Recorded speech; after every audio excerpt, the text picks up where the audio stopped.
I just dropped. Right. That's cool. I just dropped something on the keyboard and it hit record. Oh. Well, it's perfect timing, ladies and gentlemen. That's the story of this fucking show. We're never exactly right with anything. That works. It's always a mess. But at least my phone's off, I think. The Joe Rogan Experience podcast is brought to you by Onnit.com. If you go to ONNIT and use the code name Rogan, you will save 10% off any of the supplements. And that includes Hemp Force, the delicious hemp protein supplement that we actually have to get from Canada, ladies and gentlemen. This is how goofy we are as human beings. Hemp is legal to own in this country. It's legal to sell. It's legal to buy. But you can't grow it. You can't grow it. You have to grow it in Canada. It's one of the dumbest fucking things about this country, that this amazing plant is illegal. And it's not even psychoactive. That's the other thing you have to consider. It's just a textile and just a food and just a plant. You can't get high from it. There's very, very little THC in hemp. But the fact that it's illegal is one of the dumbest things about agriculture in this country. It's so ridiculous because it's a very worthwhile plant.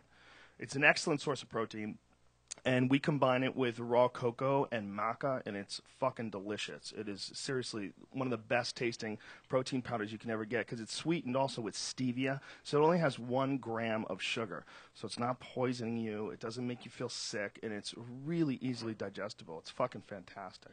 We also started selling a lot of fitness equipment. We have kettlebells, battle ropes, shit that makes you manly.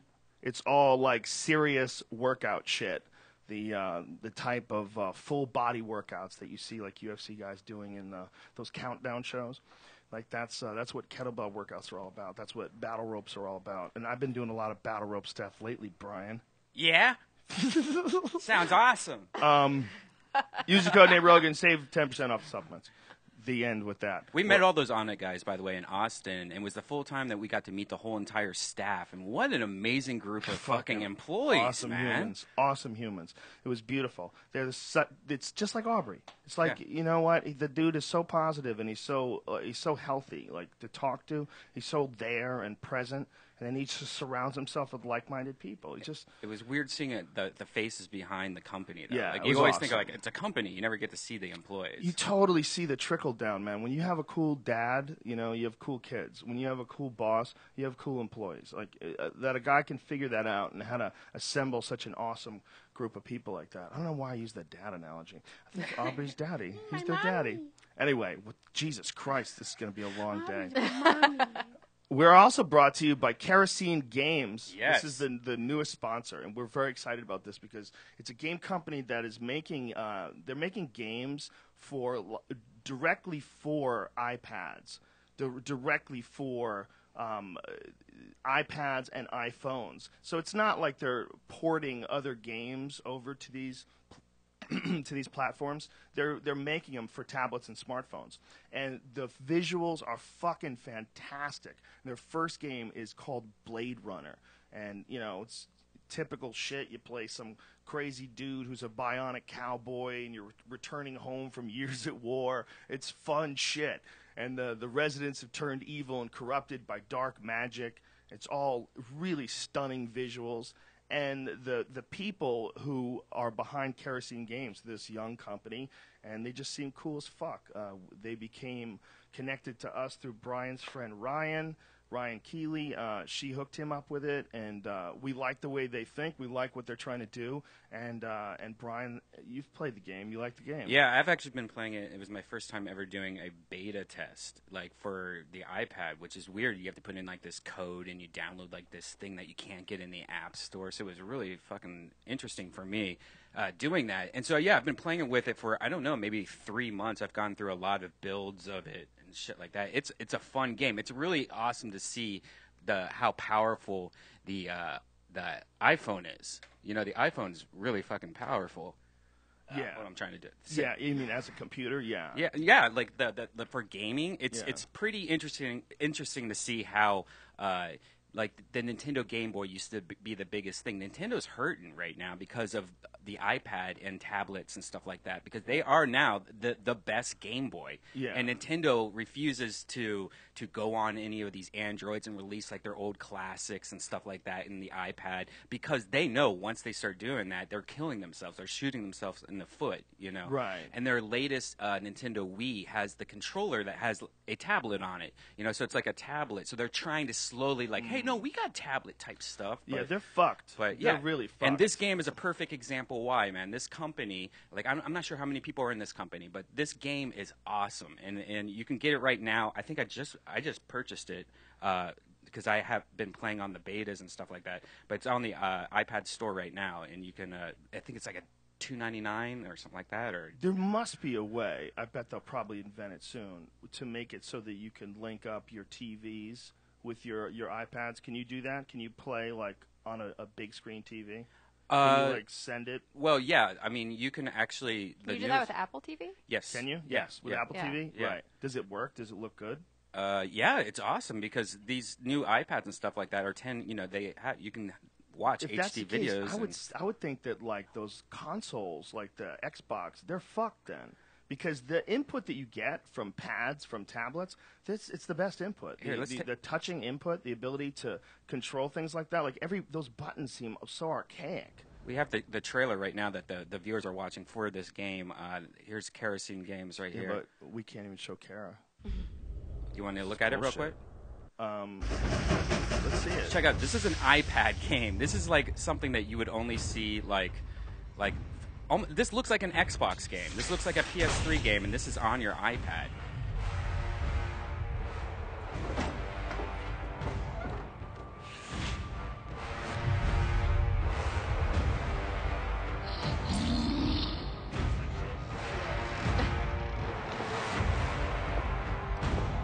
On Ustream, it looks like shit.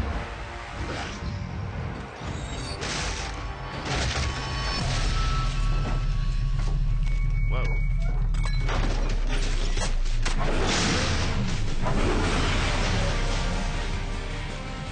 Yeah, so it's one of those games that where like when somebody attacks, you use your finger to swipe them and to attack them and stuff like that. I've been playing with it for a while. It's great. I highly recommend it, especially for the price. When you're thinking of like an Xbox game that looks like this, Xbox games are $59. This is like $2.99, I believe. So check it out on the iTunes store. I'm not sure if it's on Android or not. I think it might be actually. Yeah, I don't know if it's on Android. Oh, coming soon to Android, but Okay. yeah, it's in the App Store right now. Yeah, and it's called Blade Slinger. Blade Slinger. And it's only $2.99. Yep. And it looks a lot cooler than it does on Ustream. Unfortunately, our internet sucks a fat one, Yeah. so we're stuck in this terrible position. Does where that mean that we're grainy right now too? Yeah, we're grainy as fuck. Well, you what, look I'm great, trying something. trust me. I'm trying something different just so we could have this might work. I'm screen capturing my computer right now, so I might be able to have a better quality video. Really? Yeah. So I'm Okay. trying to do some slick, hacky, stupid shit. Okay, good luck with that shit. I know. Last Killed the whole thing. last sponsor, I promise. We're also brought to you by Ting. This is the longest sponsored day we've ever had, folks. You know why? Because I'm a whore. That's why. There, I said it. Ting is a mobile company that we have been doing business with for several months now, and we really like them. We really like what they're doing. They have a company that uses a Sprint backbone, and so you're getting like a major internet cellular provider, but you don't have the same sort of contracts. You can cancel anytime you want. They refund you on your next bill if you don't use minutes. I mean, they like literally chop your rate down on the next bill if you don't use, like I say, if you use less than your allotted amount of minutes. They're like a very fair and very ethical company, and the idea behind them I think is really cool. It's like you can make money, you just don't have to be super fucking greedy. And they have really nice high-level Android phones, including the Samsung Galaxy S3, which I have, and it's awesome. It's fucking beautiful. They're sending me one supposedly. Supposedly, what the fuck? But it's been weeks. I think they're sending it by mail. I think they put it on a donkey. Yeah, Mexican mail or something. No. Like this mail is like ridiculous. like the cheapest the USPS has. I don't think that's possible because someone must have fucked up and forgot to send it. They contacted me and said that they wanted to send you one, and they even got your address. I sent it to them. Everything was confirmed. Ting, what the fuck? My neighbor has a new Galaxy S3. Go to rogan.ting.com. Oh, is that it? Yes. Okay. It was something different at one point in time. Go to rogan.ting.com and you can get a $50 credit to get started on one of their super sweet, big, fat, juicy Android phones. And again, there's no contracts. You can share minutes with a friend or a loved one, and it's just a cool company doing business with an excellent service. You know, they use the same service that Sprint uses. All right, that's it. That's the end of our podcast. Commercials, Brian. Oh, yay! Cara Santamaria is all up in this bitch.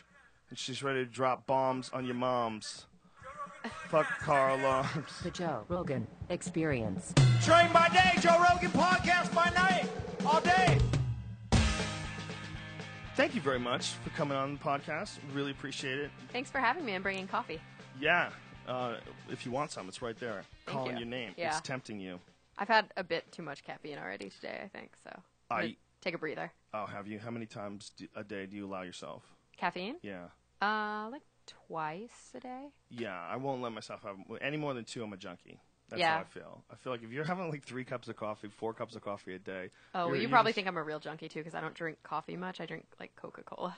Well, is that worse for you? Yeah, well, because of the sugar. It's so Right. much worse. But it has way less caffeine in it. It's not even the sugar, right? It's that corn syrup shit. Yeah, it's the corn syrup. But it has a lot less caffeine, so Why is it so delicious? I don't know. I love it. Why though. is It's like something so crack. terrible for your I body know. so delicious? And it's all fizzy in your throat. It's so good. Especially if you have like a meatball sub or something Uh-huh. like that. Oh my God, a meatball sub and a cold Coke. Oof. It's like, just don't drink them every day. Yeah. Just every now and again you can get away with one. It's very like, it's my satisfying. vice. You know, I have to say, it's my vice. Because when I quit smoking cigarettes last year. I quit smoking weed like a few years ago. I don't drink. Wow. And so it's like, I gotta have What do you something. do when you go off the rails? Just Coke? Just some, have 3 or 4 Pokemon Cokes cards. and get crazy? I just yell a lot. I don't Just know. I scream. don't really go off the rails in that way. No benders for me. I was in the jungle of Mexico on the way okay. to Chichen Itza, and I saw a big banner for Coke on the wall. There's this big poster. In the jungle? Coca-Cola. Oh, yeah. It's like this jungle store. I mean, I'm telling you, it's the Yucatan. It's like where the Mayan ruins are. Oh, And okay. even deep in there, Yeah. Coca-Cola. It is one thing. You could travel anywhere and know that you'll get a nice cold Isn't that Coca-Cola. Well, sometimes crazy? it's not cold, but Who would have ever predicted that sugary water Right. would be such a massive hit with humans? I mean, that is the craziest fucking business ever. We do it love seems it. like anyone can do that. Like what they're doing, it seems like why would that even be specific to like one company? All because you're doing it's is, so like, good. Like I went to the right. store, or not to the store. I went to have brunch with a friend the other day, and I asked for a Coke, and the guy brought me a glass. Pepsi? Yeah, and I was like, this Coke is so gross. What is wrong with it? And like he got me another one, and then finally I was like, I don't know, I don't like it. You have to take it back. And he was like, well, it's Pepsi. And I was like, when I ask you for a Coke, don't bring me a Pepsi. Wow, she's a connoisseur. A connoisseur of the cola. Pepsi, you fraud. It's not as good. Yeah, I'm telling it's, you, disgusting. it's really I not. don't yeah. think Pepsi is allowed to use cocaine. I don't think Coke is anymore either. Oh no, they do. No, they used Yeah. to. Well, they don't. They use the leaves and Oh, they they extract do? the flavor from. They're one of the biggest providers of cocaine to some medical facility that because they use the uses it for medical cocaine. That's so funny. The extraction plants. Like the extraction plants, they take the whatever the flavonoids that gives it this particular Coca-Cola flavor. I bet there's just a little bit of cocaine. in Probably. Coca-Cola. It's probably what gives you the burn too. Not that enough little for you to burn. test positive, but enough for your brain to know something's there. Well, and Like, can we talk about how fucked up that is, by the way? That like, you know, all the time, I came from the neuroscience world. So many labs do cocaine research, but they can't do marijuana research because it's Schedule 1. Like, it makes no sense to me that cocaine is viewed as having medicinal purposes, but things like ecstasy and marijuana and acid don't have any medicinal purposes whatsoever. yeah, That like it's- very few labs can do research with those drugs. it's a weird position. in 2012 because the propaganda that led to that position, it's not really arguable anymore. It's too silly. Like, if you look at the actual facts of it, you go, come on, you guys this is archaic. And then you realize that it's not really about that as much as the legality of these things and the moving them into position for legality. That eliminates a huge business. Yeah. The business of keeping it illegal. That's true. And police officers and like gigantic private prisons and the pharmaceutical companies alone would lose millions and millions of dollars every year. That's true. A lot of people make money off of the fact that marijuana is not legal. Well, at least federally still. But I wonder why it is that cocaine is not classified as a Schedule 1 drug. Well, it's because they believe it has medical uses. What medical? Who gets prescribed cocaine? I don't know. Nobody we should does, find do out. they? I don't know. It's I mean, funny. I think they use it for We use it in lab research all the time to study reward pathways, to study dopamine pathways, and it's interesting because I think in everyday kind of layman common parlance, you'll hear people say all the time, "Oh, that's so similar to cocaine. Oh, that's so similar to cocaine." You know, when you fall in love and then you have a breakup, the withdrawal symptoms are much like cocaine. It looks like that in the brain. Well, why do you think we know that? It's because we use cocaine to study everything. Like, cocaine is such a model kind of molecule that's used in the laboratory with laboratory animals. Every lab does coke research. wow, that's crazy. It's a really, really easy way to study kind of reward pathways in the brain. Joey Diaz used to have a couple scripts for cocaine prescriptions. No way. Inside joke, I guess. Yeah, I guess so. He got me the fuck. Joe's like, what? I really believed you for half a second. Like, what? No. It's kind of crazy that you can get them for marijuana. Marijuana is in such a weird position right now. I think there's like 18 different cities or states rather that have made it legal medically now. And Colorado made it legal recreationally, Yeah. which is just like a big fuck you to the federal and government. Washington State did as well. Yeah, that's Yeah, crazy. well, it's just It's only a matter of time. Like, the scales are tipping. I mean, and Obama doesn't have another term in front of him.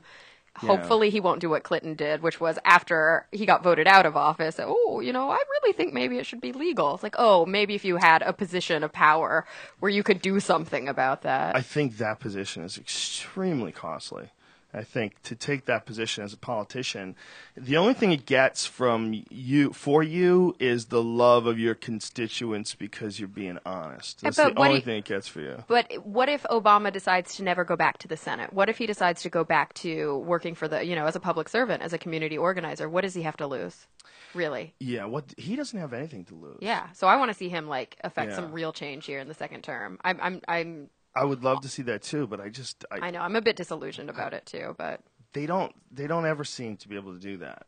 Even a guy like Obama, who it was the perfect guy for if you wanted to have a guy move into a position of power like that you thought would be like a completely new face, a guy who was born biracial, of a single mother, the whole deal, came up poor, worked hard, was very articulate, didn't really have anything wrong with him. He's like a really bright guy, a lawyer, brilliant, great speaker, perfect. This guy's he used to smoke a lot of pot. This guy's going to get in office. He's going to settle everybody the fuck down. yeah. But then he gets in and it's like, it's almost like it's a job where you don't get a chance to say what really happens. Yeah, I mean it's probably really hard for us kind of on the outside to know Almost how impossible. much how little power somebody actually gets once they're elected in. And I mean, obviously, I think that we need to be putting the pressure on Obama hardcore at this point because I think that he's made a lot of fucking mistakes, and I think that he needs to clean up a lot of messes, especially with civil rights abuses, especially with a lot of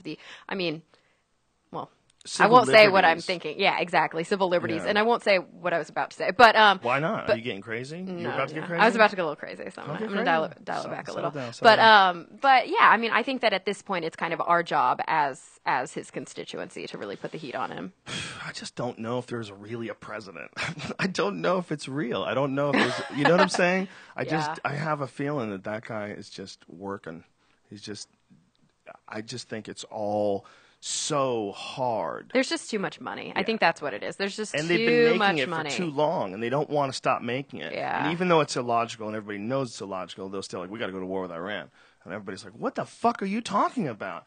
Nobody wants to do it except the people that can make a fuckload of money out of it. You think we're going to do it? I don't think we're going to do it. I don't think we're going to do it. No. But I think that it would absolutely be something that I would have to worry about if Dick Cheney was in office. I think you'd have to really worry about us doing that. Can you imagine if Palin was in office? I don't think they would let her talk. I think they would figure out a way to stop that shit. Yeah. They would figure They would out a way. definitely like puppeteer to that just one, I think. Dial her down to reading shit off a teleprompter. Oh, I just got a tweet. Cocaine is used in eye surgery. Oh, yeah, because powerful. it's an anesthetic.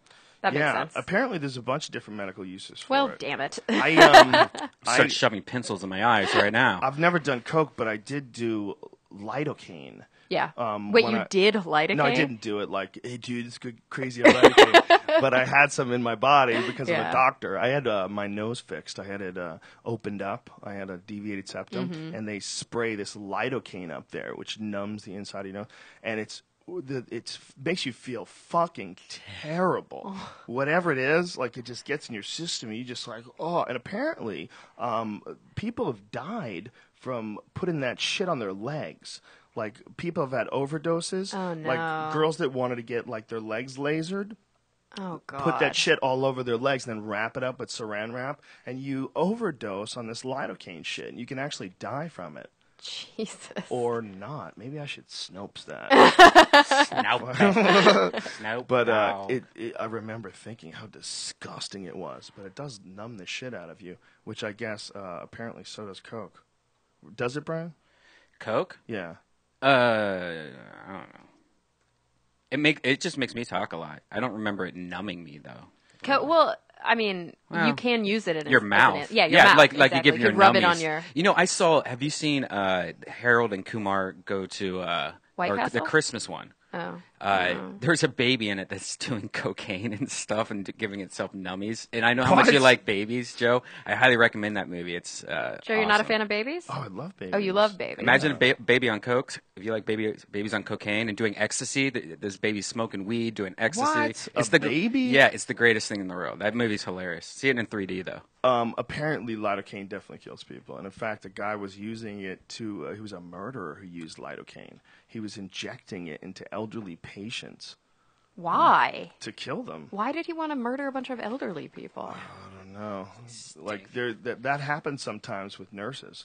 There's something really weird that happens with nurses. Where they like resent their job or whatever, take it out on the people. It's not just that. I think there's for a lot of people dealing with trauma on a regular basis over and over again can give you some really twisted ideas about life. Watching so many people's lives pass. This is just totally my speculation, but I would think that if you were fucked up to begin with and you got into that line of work, the combination of the two. Like I had a friend he's an ophthalmologist, and he did his residency in Miami, and it was during the cocaine war days, and he would just come to me and just tell me the shit that he saw, and you would just have to shake your head, like just people just torn to bits, blown apart, stabbed to death, and he saw that shit day after day. And you get desensitized to it, I'm sure. I mean, how do you not? And you want to have some power or some excitement in your life, so you're doing something that you know is wrong, but you can't help yourself because it's a thrill to see if you could pull it off. And they wind up doing it with like 20, 30 people until they get busted. That's so sad. There's been a bunch of cases like that. All right, this has been like a bummer conversation. Has it really? I guess it has. This is kind of bumming me out. Yeah, we went from cocaine, medical use of cocaine, to like murdering old people. Like I don't want to talk murdering about nurses. that anymore. Yeah, it's really sad. Well, you're very sensitive, obviously, because you said that you can't watch like MMA until you know the result. I mean, I have before. It's definitely harder if you know the person fighting, of course. Right. You're friends with Kung Lee. Yeah, I'm close to Kung Lee. He is like best friends with somebody who's really important in my life. So I've gotten to be close to him over about the last year. And his last fight in China, obviously I couldn't watch it live anyway. Yeah. But I kind of waited until I knew what happened, and then was really excited to watch it. But I don't want to see him get hurt. Yeah, he's a great guy. Like he's got a great character, that guy. He's like so sweet. He's Yeah, amazing. he's and he's tough. very but tough. but you wouldn't know it. Well, you know, he would just by knowing him on never the side. act like a tough guy. But No. he's tough as fuck, and he's 40 years old. And he's 40. And he's like doing movies still and shit. Yeah. And still Well, and he's having kicking MMA ass fights. still, which is Yeah. pretty crazy. I mean, it's so. amazing. But I mean, he's doing both. Like he's a bad He's motherfucker. still. I mean, he's still pretty new in UFC, isn't he? I mean, he was in Strikeforce for many years. Yes, but, yeah. He's only had a couple of fights. He's had Yeah. 3 fights in the UFC now. and he won his last 2, which Yeah, is awesome. and he looks great. Yeah. I mean, the Rich Franklin fight was incredible. Ridiculous. I I know. That was one of the best one-punch knockouts ever, and to do it to a guy like Franklin, is really impressive. I wonder- Franklin's fought a lot of people. From like huge MMA fans, I wonder, is it more exciting or kind of a letdown when there's a knockout, like in the first round? It's well, you'd like to see a longer fight in a knockout if you want Yeah. to see like. Some people love to see just mastery. Some people love to see a guy like Anderson Silva just run someone over. And some people like to see like a Frankie Edgar, Gray Maynard war. Like everybody has their own like thing Yeah. how they like to see fights play out. Some people like to see someone win and not get hurt at all. Like that's kind of a crazy thing. When Anderson That's Silva, amazing. That's what Yeah. Anderson Silva does almost every fight. That's what I would prefer to see, I think. Yeah, he wins and he never even gets hurt. He fucks everybody up and Yeah. he never even. I mean, he's the most ridiculous example of a guy who wins like in spectacular fashion and doesn't even get hit. I just, I think part of it for me is that, when it's somebody it's hard to see somebody take a punch. It's hard to see Right. somebody break a bone or whatever. Yeah. But also, I think because of my background and the field that I come from and studying neurobiology and working with people with brain injury, when I watch these fights, that's all I can think about the whole time. It's like, oh, concussion. Oh, God, twisted head and motion injury. And I'm just so nervous for the fighters because it's just, let's go in this ring and get some brain injury. Hey, Jason, someone's out here. Oh. Forgot to lock the front door. Somebody here to see us? No, just some random dude. The real issue isn't even just the fights themselves; it's getting prepared for the fights. Mm-hmm. The subconcussive trauma that you get over and over and over again really piles itself on. Even the little thuds. Yeah, it's rough. I did a piece for my column. I do a video series at Huffington Post called Talk Nerdy to Me. Every week I do a video. And one of the pieces really, really early on that I did was about kind of this concussive injury, more in like football players and boxers, and how it mimics ALS symptoms, how it starts to look like Lou Gehrig's disease after a while. And even though they think it's kind of a separate disorder, it has the same outcome, which is so scary. Yeah, it's very scary. Guys have to know when to get out. They really Yeah. do. You got to know when to get out, and you have to get medical examinations and stay up to date on all your, all your checkups and neurological checkups and stuff like that, because it's a big gamble. Yeah. And that's why it's so exciting. It's so That's exciting true. because And everybody knows how much is on the line. And that's why nobody wants to see huge changes, like in the NFL, for example. I actually got to be kind of internet friends with Steve Gleason after I did that piece, who's an ex-NFL player who actually suffers from these injuries now, and he's got a foundation where he really tries to educate people about it. So we kind of tweet a lot. But that's why I don't think you'll ever see football players going back to wearing leather helmets, for example, which would completely cut down on Yeah. concussive head injuries because people wouldn't be charging with their heads anymore. It's just so hard for people to wrap their heads around that. The I idea know. that less padding would actually be safer. Exactly. But that's the argument also for the UFC gloves. You can't hit a guy as many times. You can't break hit him your in certain- hand. You'll break your hand if Yeah. you hit him in certain spots. It's one of the reasons why actually bare knuckle fighting is probably the safest way to do it. It just looks so barbaric to It people. does. Yeah, but it's counterintuitive. when you tighten up your fist and wrap it, you actually make it a better weapon. Mm-hmm. You make it so it doesn't break as easily. Yeah. So you have to be less judicious with where less accurate. You can punch people in the arms and not hurt your hands as much. Yeah. I always put my thumb in the middle of my Oh yeah, fist. that's Just wear my rings. just crazy No. gangster goth ring, dragons and shit on your knuckles. Yeah, the human body's not really designed for it, but it's the best way to test the human character. That's why it's so exciting viscerally. When you see a guy fight, you know everything about him.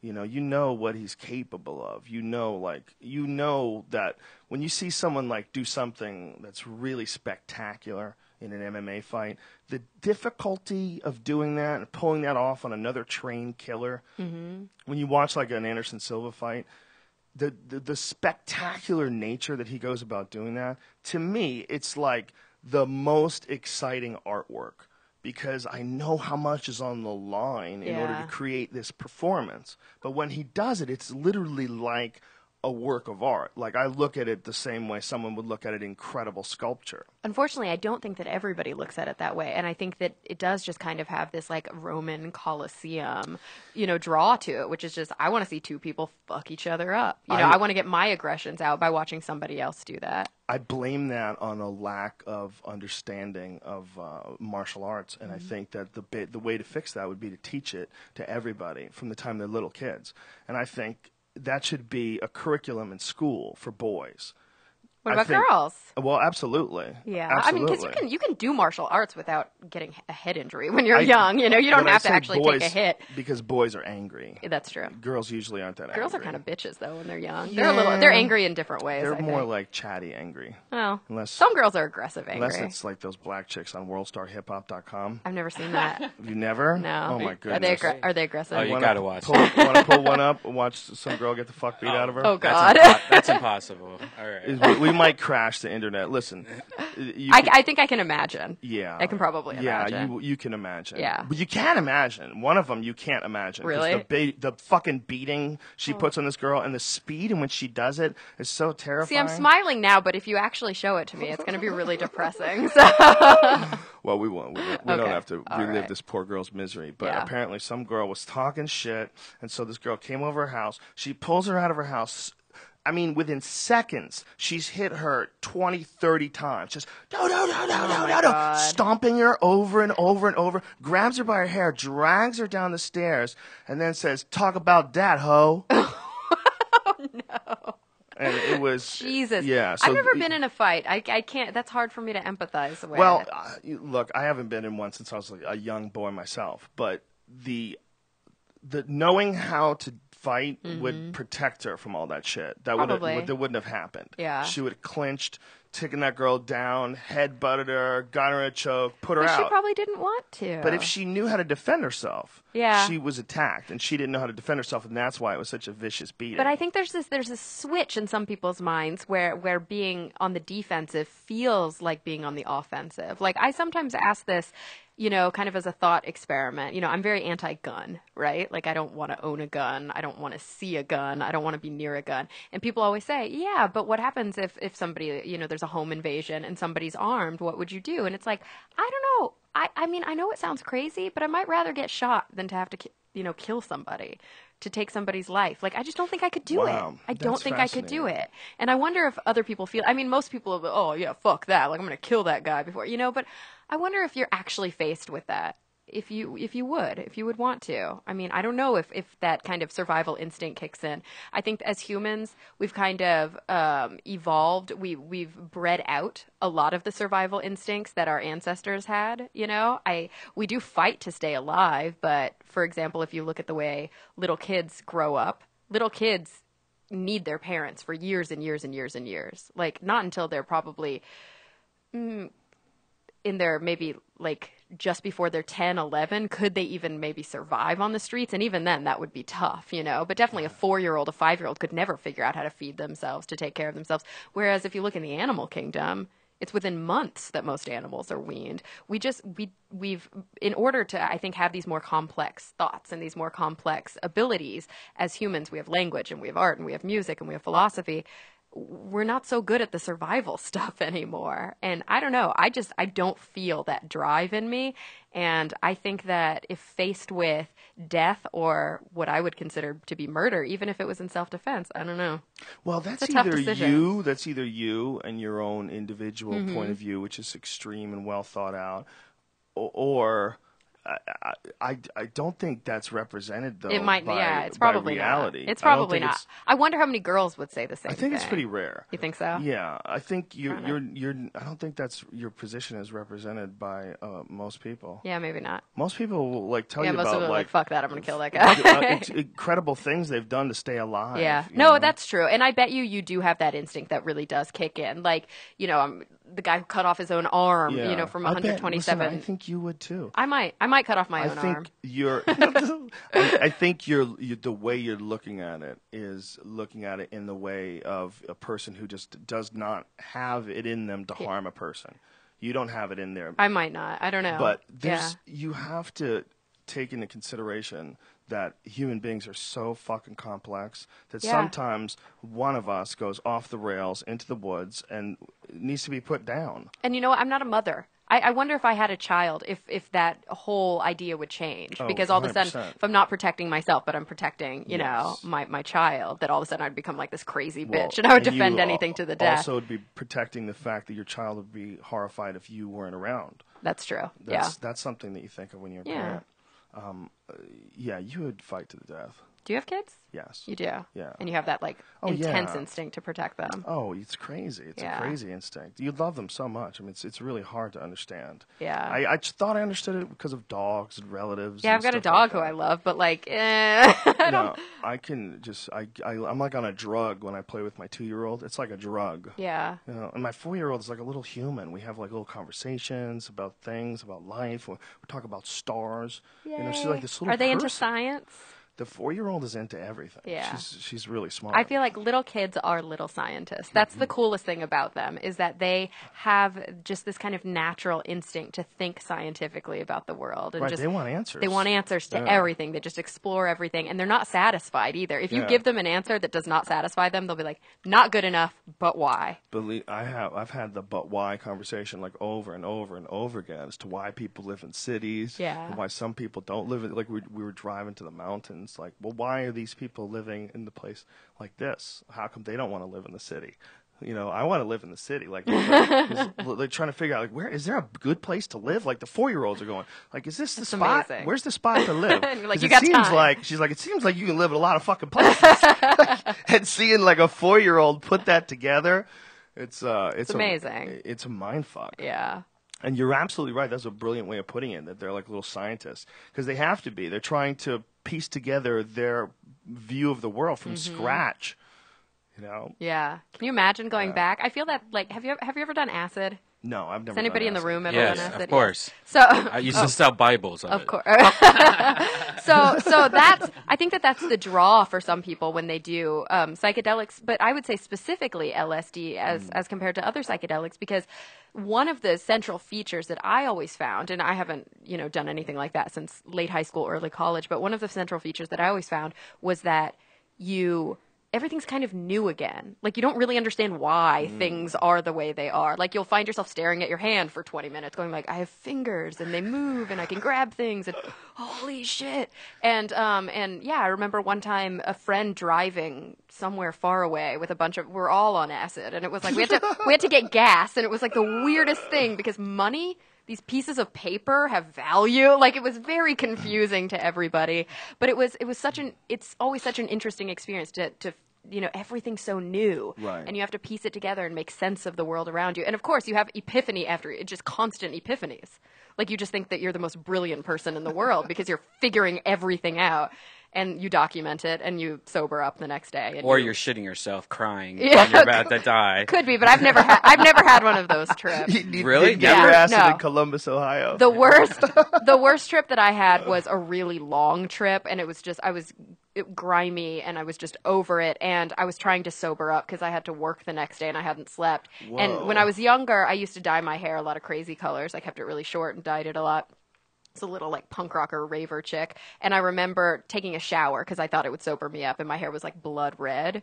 And so I took this shower and washed my hair, and just all this red shit was going down the drain, and it really flipped me out. But it was so late in the trip that I worked my way through it.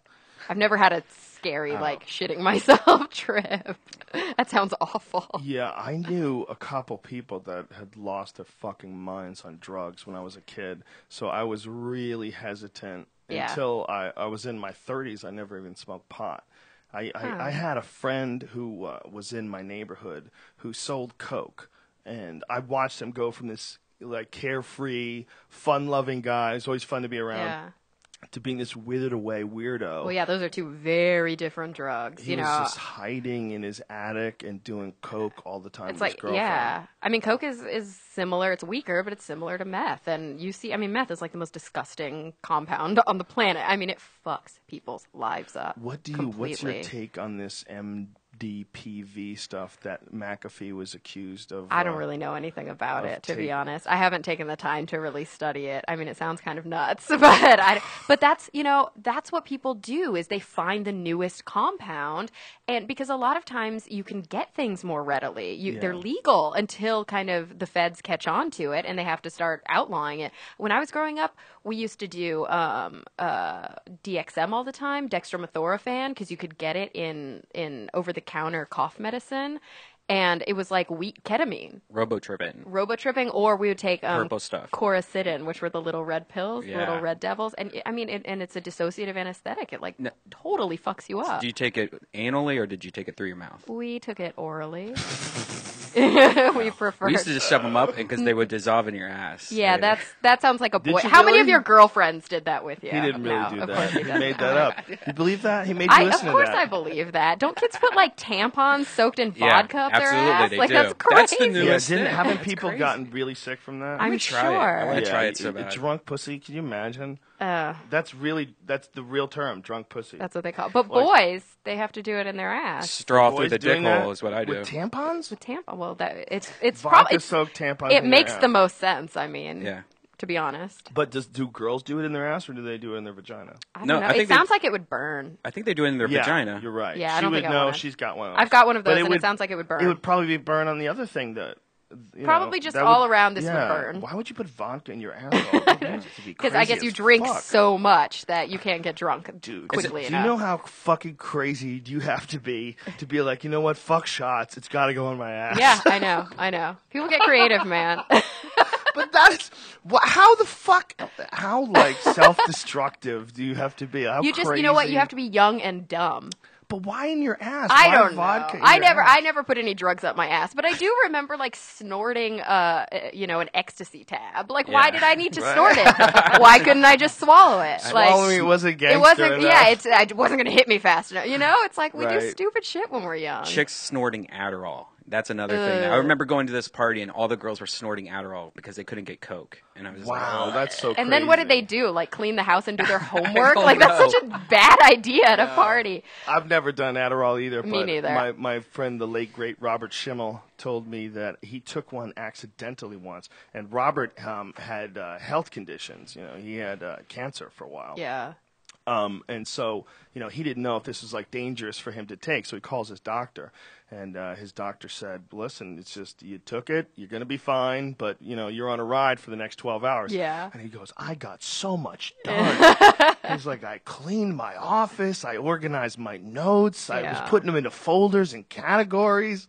It's like subtle meth behavior. It really is. And that's the thing. These kids take it every day. They take it every day. They're on low levels of meth every day. Oh my God. And it's perfectly legal. And their parents tell them to, oh, you behave much better when you're on this, And I mean, it's nuts. I've never been one, like I said, I haven't done drugs in many, many years. But when I did do drugs, I was much more into downers than uppers. Like uppers made me jittery. They made me feel like shit, and I couldn't sleep, which I hated. I love drugs that you could just fall asleep like Special on. K. I have done ketamine That was before. great. Did you yeah, do I the did not like it. intramuscular? I hated No, it. I snorted it. I Wow. did not like it at all. I felt so sick. I went into a hole for a little bit. I felt so sick. I was lying on my bed with a friend of mine, and we were just like, we had our we were touching kind of, but it would be like, if you move, I'm going to throw up, and if I move, you're going to throw up, and you sit there and I remember floating around my apartment, kind of listening to other people's conversations. Did it seem like everything was like slow? Like I tried to walk upstairs and it was like slow. Yes. And it was horrible. I just remember thinking like, this is not fun. Like why? Yeah. But all of my friends who did it, they used to do it. I only tried it the one time, and they did just as much as I did, and they were just totally normal. I mean, Yeah. they, you build up a tolerance. They're just walking around like, man, it's fun to be on ketamine. It becomes addictive. Yeah. And I'm glad that I hated it then. I knew one guy who lost his life to it. This guy was an MMA guy. he somehow or another got addicted to it. Well, and I could see that too because it really numbs the pain. Like I think that's why people you don't feel anything when you're on it. But the issue though for me was that like there's other guys that have taken it recreationally and had these crazy experiences on it. But I think they do it intermuscularly. So they can do like a much lower dose, probably. I don't know cleaner. if it's a lower dose. Because or if you take too much ketamine, you can't move. Yeah. It paralyzes you. Well, Lilly used to take John Lilly, the guy who invented the isolation tank. He used to take it and go into the tank. I could see that because then you wouldn't be able to feel anything. Right. You just, Yeah. Oh God, Completely that no. sounds That sounds horrible. Crazy. Todd McCormick's first trip in the tank. He took a trip in Lily's tank. And Lily put him in the tank, and then Lily said, "Do you want ketamine with this?" And he was like, "Well, fuck it, I gotta say yes." And John Lilly asked me if I want to do ketamine. He goes, "All right, here you go." Boom. He stabs him in the leg with it, hits the plunger, and sends him to the fucking darkest regions of the universe, floating in an isolation tank the first time ever doing ketamine. That's crazy. Didn't he also have a dolphin fucking tank too that he fucked dolphins in? No. No. What? Lily did not fuck dolphins, but what he did do, That's what his private diary said. No. Brian, you're so confused. You don't know the real history. What is happening right now? Infowars.com, ladies and gentlemen, that's what's happening. No, but he was the reason why Brian's saying that he did do a lot of experience with dolphins. He actually was a pioneer experimented with a intraspecies communication. He was trying to figure out dolphin languages and stuff. And the way he was doing it was on acid. For real. Okay. And with isolation tanks. And at one point, he put an isolation tank right next to a dolphin tank, was trying to communicate with them. Yeah, it's pretty funny how this is the definition of bad science right here. Is I'm just going to do all of these experiments on acid. Yeah, everything. Record my findings and tell people I talked to dolphins. And you know he fucked those dolphins. Well, not only that, it's there's not an app where you can go to the zoo and talk to the dolphin. No, exactly, yeah. We don't really know what the fuck they're saying still. So, how do we know his research was valid? He's 3 chirps means he's happy. Exactly. And definitely not reliable because I'm sure nobody else has been able to repeat those studies. Well, dolphin noises are a real weird one for us. They're so alien. The sound is so alien and bizarre that for us to even wrap our head around the fact that it's a language, it's not a language. It's not in really a a linear, language, progressive way, the way the English language is structured, or the sounds that we make with our mouths. But they're communicating, but they're also doing echolocation, which is really cool. And I think it's so cool when you see a dolphin or a bat doing echolocation so that they can get around. It's really interesting to think about the fact that some humans who have been blind, typically congenitally blind, blind from birth, can actually do that echolocation. There's some great YouTube videos of one kid who could skateboard. I mean, he could do everything. Oh, yeah, he actually I saw since that. then passed away. I think he had a stroke, but I mean, he was a fascinating person because he had just such evolved echolocation skills. He would just click and he could hear, he could just sense them. I should say sense, not even hear, because it's probably so much more heightened than just hearing. Just sense them bouncing back to him constantly and know where he was in space from it. It's so fascinating how there are perceptual things that we probably completely take for granted because we have eyes or because we have ears, that organisms that are much kind of behind us on the evolutionary timescale can utilize, that are just probably, kind of latent in us. And if for some reason we lose some sort of ability, we could, develop something like echolocation and use it to our advantage. Just most people would never think to do it because we can see, so we don't need to. And seeing is a much more advanced way to navigate your surroundings. We should tape a bunch of bats to some dolphins, guys, and get in an isolation tank. Fuck the bats first. Wait a minute, why bats? Or how did the bats get in this? Because they use the echo. Echolocation. But speaking of, I'm Eco, the reluctant dolphin. Going back to drugs, when you said that this guy, ketamine for the first time in the isolation tank, the first time I ever did GHB. Has anybody here ever done GHB? Yes. The first time I ever did, we were doing lactone, a friend of ours made it. So it was I think the precursor to GHB. But the first time I ever tried it, I was also on ecstasy. What? Oh my god. And I was at my friend's apartment. Cara, and you sound like a hell of a fucking party. I do, but I really wasn't. I've just had some crazy experience. Did you grow up here in California? I grew up in Texas. Oh, that's it's why. yeah. What part? What is there to do in Texas? Like a suburb of Dallas called Plano. They do a lot of ecstasy in Dallas. Yeah. and I remember a friend of mine being in a friend's apartment doing X and then trying GHB and just sitting there. Like, I mean, I was trashed out of my mind. And we're all sitting there. It's really quiet. And then they started playing. It was the first time I'd ever heard the band Mr. Bungle. Oh, yes. Who I love. I Yeah, love Mike Patton. amazing. But it was the weirdest experience of my, if you've never listened to Mr. Bungle, like imagine listening to Mr. Bungle on like heavy doses of ecstasy and GHB. Just look I've at the never album done cover. GHP, nor have I listened to Mr. Bungle. You should. You'd love highly it. recommend Mr. Bungle. Maybe. Well, it's Do you been like a while Faith No since More? I've listened to it. Do you like Yes, Faith No More? Then yes. I think you'd love Mr. Bungle because Yeah. that's the same guy. Yeah. He also did a Prepare yourself right now, by the way, for a wave of Twitter hate from people that Oh. think Faith No More is fucking gay. oh no. Yeah. Wow. Come in giant tsunamis of All right, well, homophobia. let's talk about Fuck some. Faith No More. You fucking kidding me? Oh The no. young kids, they don't get it. They don't Well, get these it. young They don't get the kids- punk rock. Yeah, that's right. Exactly. Not only that, these young kids have not realized that it's okay if somebody likes something that you don't like. It's okay. You don't Oh, have I know. to hate. I You have had to get mad. I got a tweet yesterday that was like directed to both of us. It was like, Joe, ask Cara about her stance on GMOs because she was obviously bought off by Monsanto. And because I was pretty outspoken about what was it, Prop I 37? saw that. I watched yeah, that and go I back voted no. And everybody like really gets pissed. Well, explain to everybody, if you could, what Prop 37 I think it was 37. Am I represented. mixing them up? I think it was you're right. 37. 35 or 37. Yeah, it was a while ago. Whatever it was. So it was a bill that they were trying to pass, or a proposition that they were trying to pass. It was the labeling initiative for GMOs in California, and I voted against the labeling initiative. And all of my liberal, because I'm super liberal. I'm not even a Democrat. I would call myself just a progressive independent. And the funny thing is, though, that I find like on my column on HuffPost, I write about science. Fundamentally, I am pro-science, I'm pro-reason, I'm anti-religion, I'm a strong atheist. It's tied into my views with science.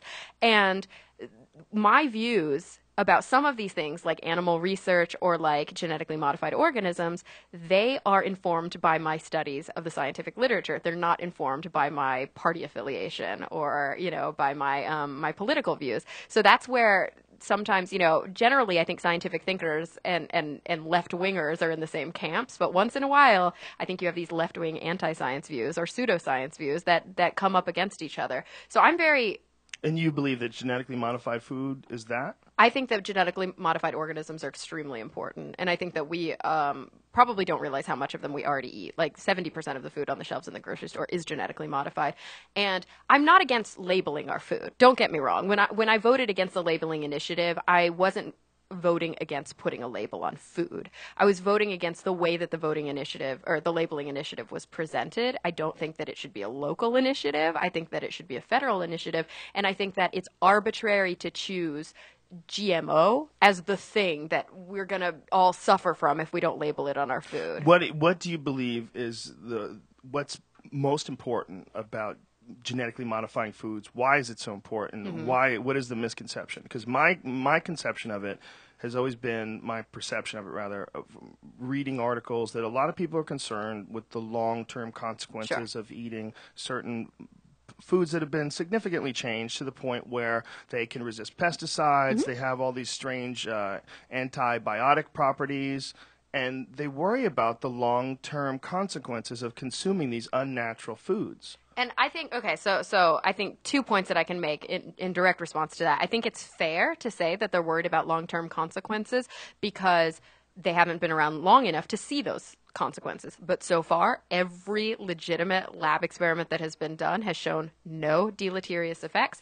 The big rat study with the tumors has been, Debunked, completely debunked. Like there's just What was that? Was that just it was just lie? bad science. Well, no, it was bad science because the truth is the types of rats that they were doing the study on They were bitch-ass rats? they tend to get tumors anyway. Oh, really? And so they weren't really doing a good job of comparing the controls to the experimental model there. But so So yeah, because nothing lab has been animal. shown. No, there's nothing. no evidence. I mean, just So no everybody's good just evidence. freaking out, like Everybody's they're freaking worried out because about they're it out going, of well, it ignorance. sounds dangerous, so it Right. could be dangerous, and so that first of all makes me worried. And then also, I think it's the lexicon that we use. It's this natural versus unnatural. This kind of like Whole Foods is better because it's all natural, and just the word natural is like hilarious to me because organisms, especially plants, mostly what we're talking about here are plants, like fruits and vegetables, they have been genetically modifying themselves for hundreds of thousands of years.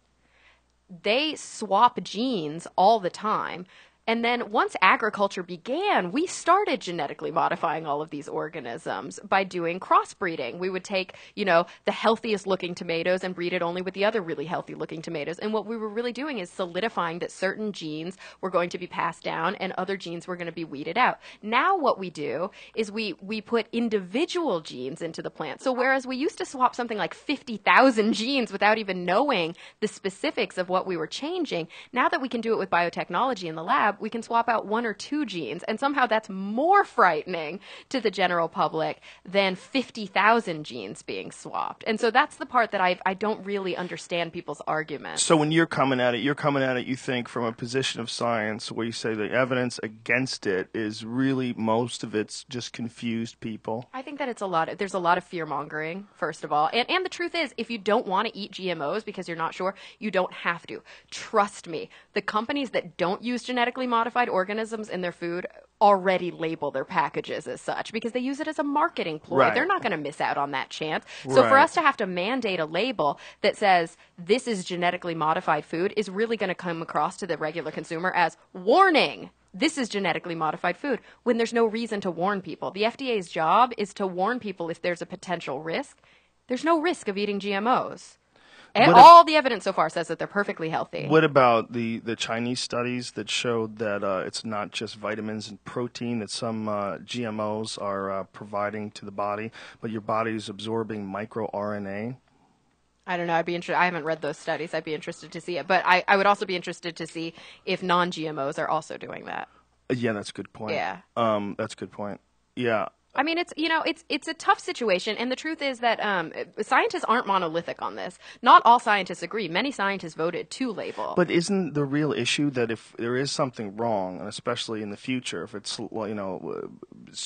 shortens people's lifespans Sure. in some ways, causes some problem, it's going to be really hard to stop once it's already in place. But it already is in place. That's the thing. I mean, it's not like not labeling it now is going to make it be more in place. We're already eating 70% of our food is already genetically modified, And you don't think there's any danger about that? I'm at not all? concerned about it. You're I'm really concerned? not. And you know what? The truth is, in essence, it helps people. And sometimes I worry if these kinds of conversations that I would be having, like when I would do appearances on the Young Turks, for example, which I think is a really great network, and I'll sit on with them a lot just to kind of talk science with them. But there's a very strong liberal view on the shows, and so a lot of the people will write in and they'll ask about these things. And I think that sometimes, I know it might sound a little bit offensive, but it's kind of like a first world problem. Like it's kind of like a 1%er problem to be worrying about eating these genetically modified organisms. The reason that farmers, the reason that biotechnologists in these university laboratories are doing genetic modification is so that we could feed more people safely and healthily, so that people who don't have access to a lot of nutritious food can eat, for example, golden rice that gives them certain vitamins that they wouldn't have been able to get if they were just eating white rice. It's so that these foods can have a longer shelf life, so that they last longer, so that more people can consume them. But we're looking at it through American eyes, from an American perspective, where we constantly waste food, where we have so much money that we can eat, we try to make our food as clean as possible. And I mean, that's fair. And I'm not shitting on people who want to eat pure organic food, but I don't like the holier than thou attitude that somehow they're healthier because they do it, because there's no evidence to support that. That's my stance. Well, it seems like you've thought this through a lot more than I have. My views on it have always been that if you look under genetically modified foods, you look online, the vast majority of the articles about it are danger articles. Exactly. And so you feel like that's all just scaremongering? I think I think a lot of it is. And, I think that also there's this idea that, well, if Monsanto is in on it, it must be evil. And I get that because Monsanto is an evil, evil company. But I also think that we need to separate in our minds the difference between bad business practices and greedy capitalistic practices and the basic science that goes into it. And I know it's hard to do. It's hard to separate those things. But just because I voted no and Monsanto voted no doesn't mean that I'm in bed with Monsanto, for example. But I do see it seems like an easy thing to do to go, oh, Monsanto's for this? Well, then I'm automatically against it. You know? I mean, it makes sense to me. Honestly, of all the other arguments, that's the argument that I appreciate the most. Like when people go, I voted for it because fuck Monsanto. I'm like, yeah, okay, I'll give you that. If anybody needs to do mushrooms and look at their life, it's the people that run Monsanto. I agree. I agree. The suicides that are connected to them, just in India alone, it's terrifying. It's sad. Hundreds of thousands of people who couldn't pay off their seeds, couldn't afford to run their farms. Yeah, it's disgusting. I mean, and talk about like a civil liberties, a human rights issue right there. Fucking crazy. It is crazy. And you look at that number, like the number. I'll just pull it up right now. Sure. Indian suicides due to Monsanto because it's fucking bizarre. And it's so sad because I feel like so many hardworking, university scientists who don't get a dime from companies like Monsanto are working really hard to manipulate these organisms for the reason of helping people, in order to feed more people that are going hungry. And for some of that research to become bastardized once this huge company can kind of put restrictions on people's ability to get food or grow food in their own indigenous, in the farms in their backyards. It's disgusting. It's so sick. And you know what? Instead of doing this, if they just provided them it at a more reasonable rate, in a more reasonable way, and worked with these farmers, they would continue to get a certain amount of money from them instead of raping them and taking it all. They could have a nice business with these people and continue to profit, and everybody do well. But they have connected 200,000 suicides in India throughout the past decade to Monsanto. That's so sad. That's so fucked fucking up. crazy. It's so and it's also 200,000 people, if you think about it, who are no longer working and making money. And these are 200,000 people who are probably very poor and probably could never raise enough money to levy a legitimate lawsuit against this company. Of course. And I mean, it's mortifying. And it's the same thing that we see, I feel like, with Big Pharma. And this is another big problem where people will lump in biomedical research. They'll lump in research on drug efficacy with Big Pharma. And don't get me wrong, there are a lot of connections there.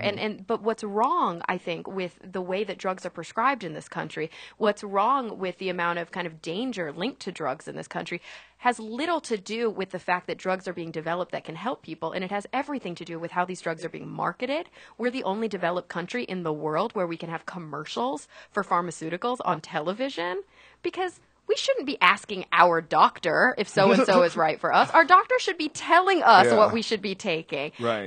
We should have the ability to take generics of things if we want to.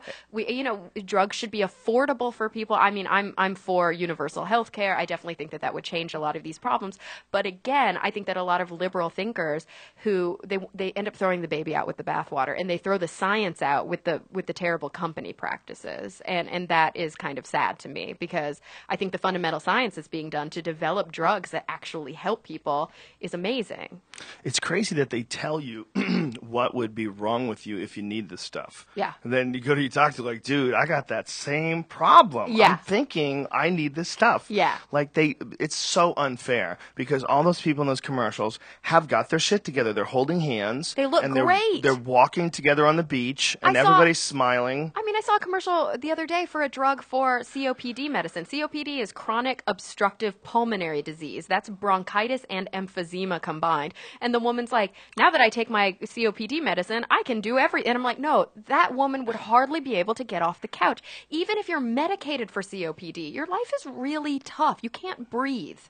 You cannot breathe. And this chick was just running around? She's just like, I'm fine now that I take my inhaler or whatever. And it's like, people know, if you have COPD, you know what your options are. You're suffering, and you've talked to your doctor about how to fix this, you know? And so to have all of that information readily available by your physician, I think, is important.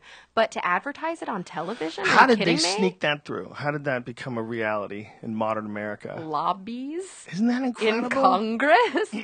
Yep. It's really incredible, some of the shit that's legal. I know. It's really strange. It's like depressing. It's really depressing. It's just in this day and age, we have with the access to information that we have, the culture hasn't really caught up to what everyone knows. Yeah. So the reality of what everyone knows about, you know, the insanity of the economy and how it's all structured, and the reality of drug laws, the reality of law enforcement, and the reality of like ever increasing civil liberties violations. Yeah. Where people have to fight for what, you know, used to be what we considered a part of being an American. Yes.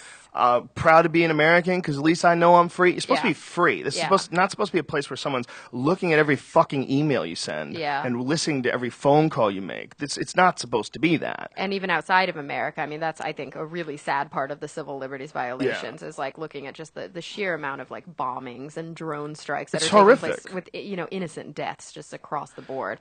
And to see us do the same type of tactics, even in a lesser form, than we're seeing dictators do in other countries like Yeah. Egypt, where the people are rioting in the streets because this guy's turned himself into a dictator. Yep. We're seeing the same those thing behind the cover of incremental yeah. steps, right? Behind the cover of darkness. And, yeah, like and it's on our New Year's guy. Eve, Yeah. they'll do certain bills. They'll release them on New Year's Yep. Eve, so everybody has to go back and look it's our at it. guy. It's Yeah. not Dick Cheney. You know what I mean? That's our guy. He couldn't Yeah. be doing that. Yeah. Well, they're not publicizing that he's doing that, but they are.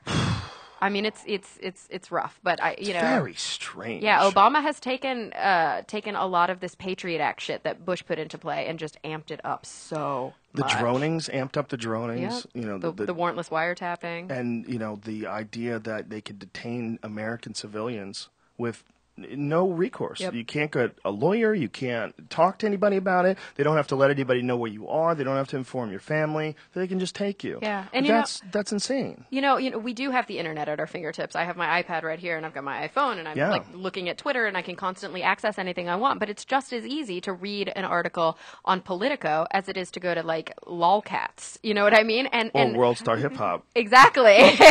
And so I think that was that like a lame, out of date reference? Do people still go to like Lolcat? I can, Hamster dance. yeah, like I can has cheeseburger? Are people still doing this? You remember that Amsterdam was a shit at one point in time, Yeah. remember? Yeah. Everybody was like, oh my God, this is so cute. This is so cute. But- Terrible resolution. But, you know, I'd rather, I mean, sometimes I would rather watch a bad lip reading than an actual, you know, presidential debate or something on YouTube. So, I mean, do you it's- get offended as an intelligent person when you hear politicians talk in that political bullshit way? oh, hell yeah. You should see, wait until, I just want to tell everybody, please log on Monday to HuffPost Science because I'm releasing a new video where I just like rail into Marco Rubio. I rail into... Who's Marco Rubio? Marco Rubio is the senator from Florida who was interviewed by GQ recently and just kind of hemmed and hawed when they asked him how old is the Earth.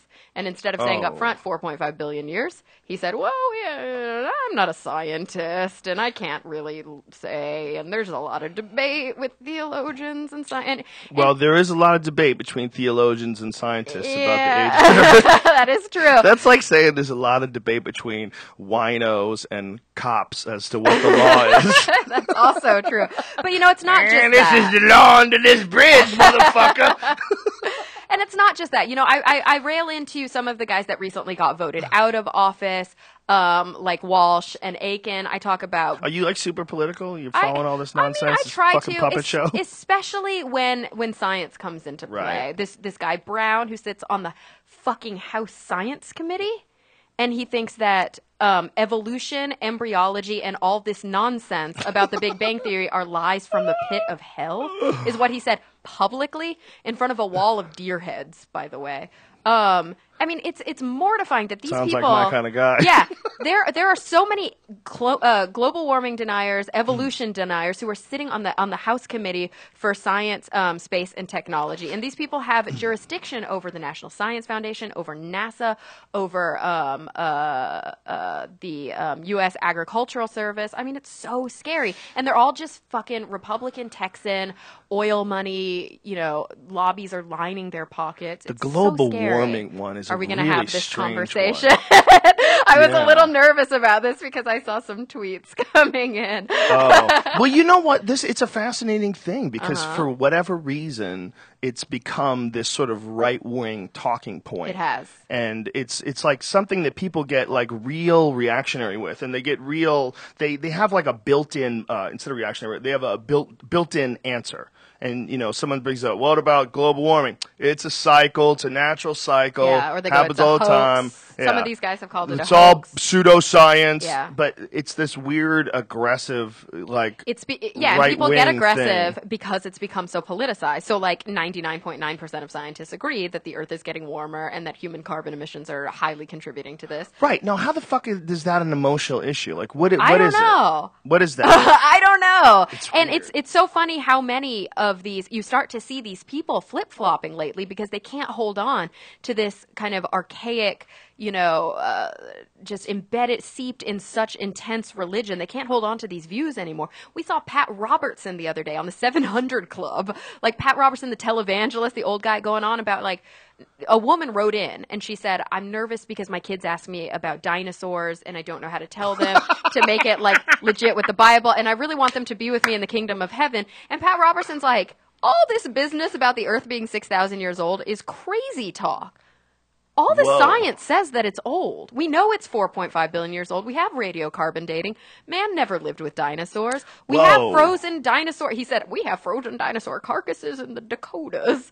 And it's like, thank God. I say Are you thank just God. thanking God for Pat Robertson? I just thank God for the God in which I do not believe, for Pat Robertson, because granted, he's still a total piece of work. And he said earlier this year that atheists are trying to steal Christmas. They are. And I'm very concerned. They are trying to steal Christmas. Hey, don't take Christmas away from me. Yeah, they're Christmas trying was to for the jack pagans Christmas. first, so fuck all y'all. Yeah, but it became Christmas and more cool once the Christians got involved. I and disagree. Organized those fucking pagans. Otherwise, they'd be out there with a fire circle living in grass huts like That the sounds like- old school pagans. That sounds like fun. They would have never got their shit together unless the Christians came along and dominated those bulls. But I will say that I am still happy that Pat Robertson came out. And Oh, yeah. Yeah, that's a pseudo strange voice one. of reason there. That's a strange I one. know. The It's kind of amazing. 6,000-year-old one is way more bizarre than the global warming one. Well, and The that global is- warming one, what's odd about it is that it's an aggressive one. It's aggressive, Is that people that's are like, right. Well- listen, it's been around. It's a natural cycle. They've got ice core samples. They'll show 'em. It's like that typical. Did I just hit the camera? I don't it's know. That typical. Is she okay, Brian? How's the hair? Are we doing okay? That weird conservative fucking talk show radio guy voice. Yeah. That sort of. But it same thing with resonates in their evolution. head. It's same thing with evolution. I mean, I think people are less, they're more about like, well, we just need to allow kids to learn all the different options, and they try to go about it kind of in a smarter way. But it's the same thing. And this is all the stuff that I rail into in this video on Monday. And at one point, I basically talk about why creationists think the Earth is 6,000 years old, and then I take you back all the way to the beginning of time, 6,000 years ago, and there's like whole fucking civilizations all over the globe, like humans have been evolving for hundreds of thousands of years, and there's, beautiful pottery and boats and plows, there's agriculture, people are doing math They were already. deep sea fishing. It's like insane that anybody could believe that the Earth is only 6,000 years old. It's just a huge block. That's what it is. It's cognitive dissonance. They know it has to be older because they've been to a museum and they've read a textbook, but they feel guilty. There's this guilt that's built into their faith that says, I don't know, if I don't believe this, I might not end up in heaven and God is going to punish me. And I know it's difficult, but he's just testing my faith.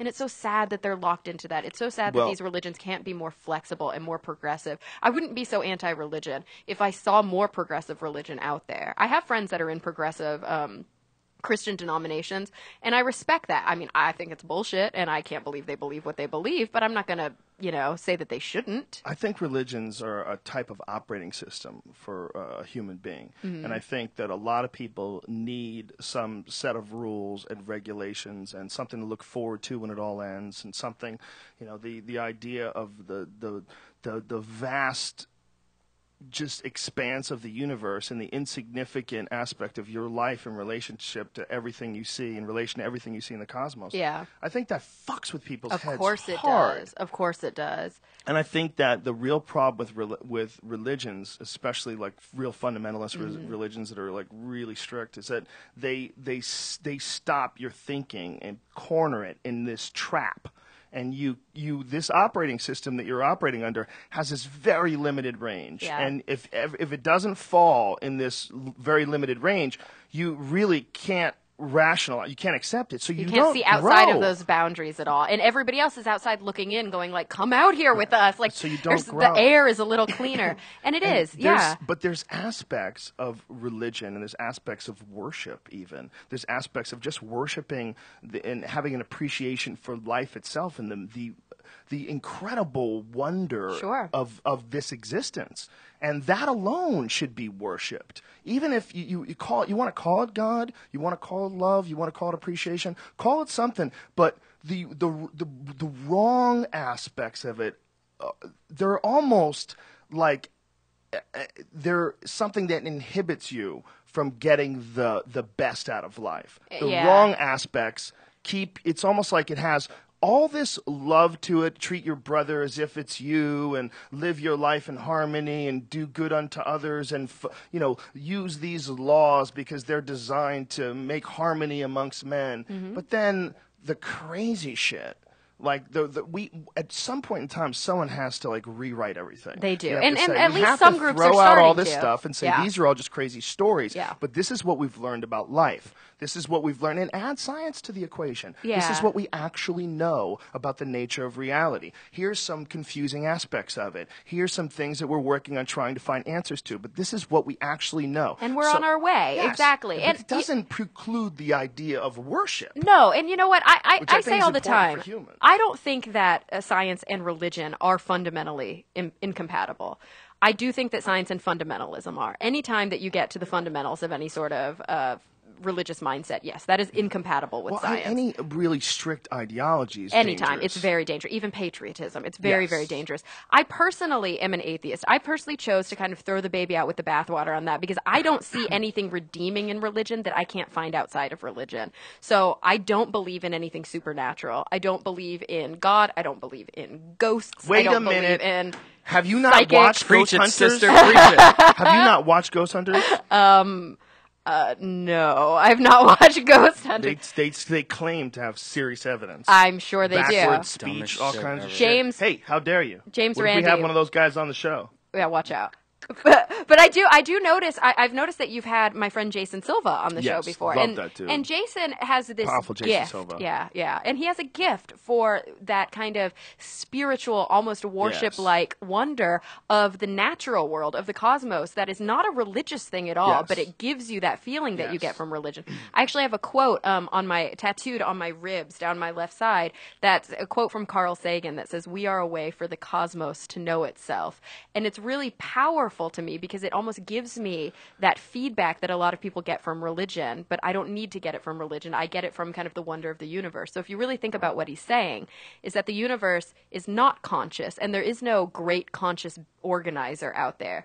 So the universe can't really reflect on itself because it can't think. But we as human beings are made of the stuff of stars. All of the molecules in our bodies are traceable to molecular phenomena that was exploded in the furnace of a star. So, because we are made of the stuff of stars, and because our molecules organized in such a way to make us higher thinking, cognitive beings, and we can contemplate our place in the vast expanses of the universe, we are a way for the universe to know itself, for the cosmos to know itself. And I bet you Carl Sagan was high as fuck. He probably when he came was up with that. too. He was high as fuck. Yeah, when he was a big figured all that pothead. out. Love that. Well, he used to love to smoke pot and just stare at the stars. Yep. And he probably had and that's the thing. He was a working scientist who made so many discoveries and who contributed so much to man's understanding of science, he was using a drug that it wasn't like he was on acid and claiming to have all of these huge expanded consciousness experiences. He was using a drug that hardly fucks you up. Like, to be honest, it alters your consciousness so slightly that he could still work. Yes. And he could still make these incredible discoveries, but he could also find the emotional balance and like the poetry in the cosmos and then tell it to us in such a way that I think that he inspired an entire generation of thinkers to grow up to become scientists, or at least to be scientifically literate and appreciate what nature can tell us. And he was very open about his appreciation for cannabis and that whole quest for information. Yeah. He was a fascinating He really guy. was. I love the fact that he was a pothead. Yeah, you were just talking about getting high and watching Cosmos right before we started recording. And are you excited about the new Cosmos that Seth MacFarlane is producing with Carl Sagan's widow, Ann Druyan, and they are going to be producing a new version for Fox hosted by Neil deGrasse Tyson. Whoa. It'd be awesome. I know. Whoa. I know, so just exciting. geeked the fuck out. God damn, those are some of my most humble moments ever. I got a hold of, I don't remember which series it was, but it was this 14 DVD series on the universe, and it was one after another, just mind-blowing, incredible thing. I had just gotten this projection thing in my house. So it was like the sound was cool, the image was crazy, and for fucking days I never left that room. I was just watching these fucking terrifying documentaries on supernovas and the possibility of a hypernova exploding near us would just eliminate life on Earth instantaneously, and the fact that they found out they're going on every day all over the universe. Yeah. They first thought there was like an alien war. They first thought that there was a fucking alien war out in space. They were detecting all these explosions, and they thought that like Martians were shooting at each other. Yeah, well, you got to explore all options as scientists, and this is something that I do every day in my job. It's mind blowing. Like just yesterday, I did a Skype interview with a scientist in Washington who wrote this paper basically that shows some evidence. They're not claiming that we are, but they're saying it's not completely crazy to assume that we might be a simulation. Yes, yeah, we've talked about that like 100 times on the show. And there's like legitimate evidence there that if we can simulate the fundamental workings of our own universe, right now we can only do it on a femtometer scale, so we can basically simulate the inner workings inside of a nucleus. We can't go any bigger, but if we can simulate that, and eventually we get to a point where we can simulate more and more and more of kind of living, breathing quantum space, who's to say that we ourselves aren't a simulation? I just told Joe the other day how I've been living my life as if we are a simulation, and if you look at it that way, it really freaks you out.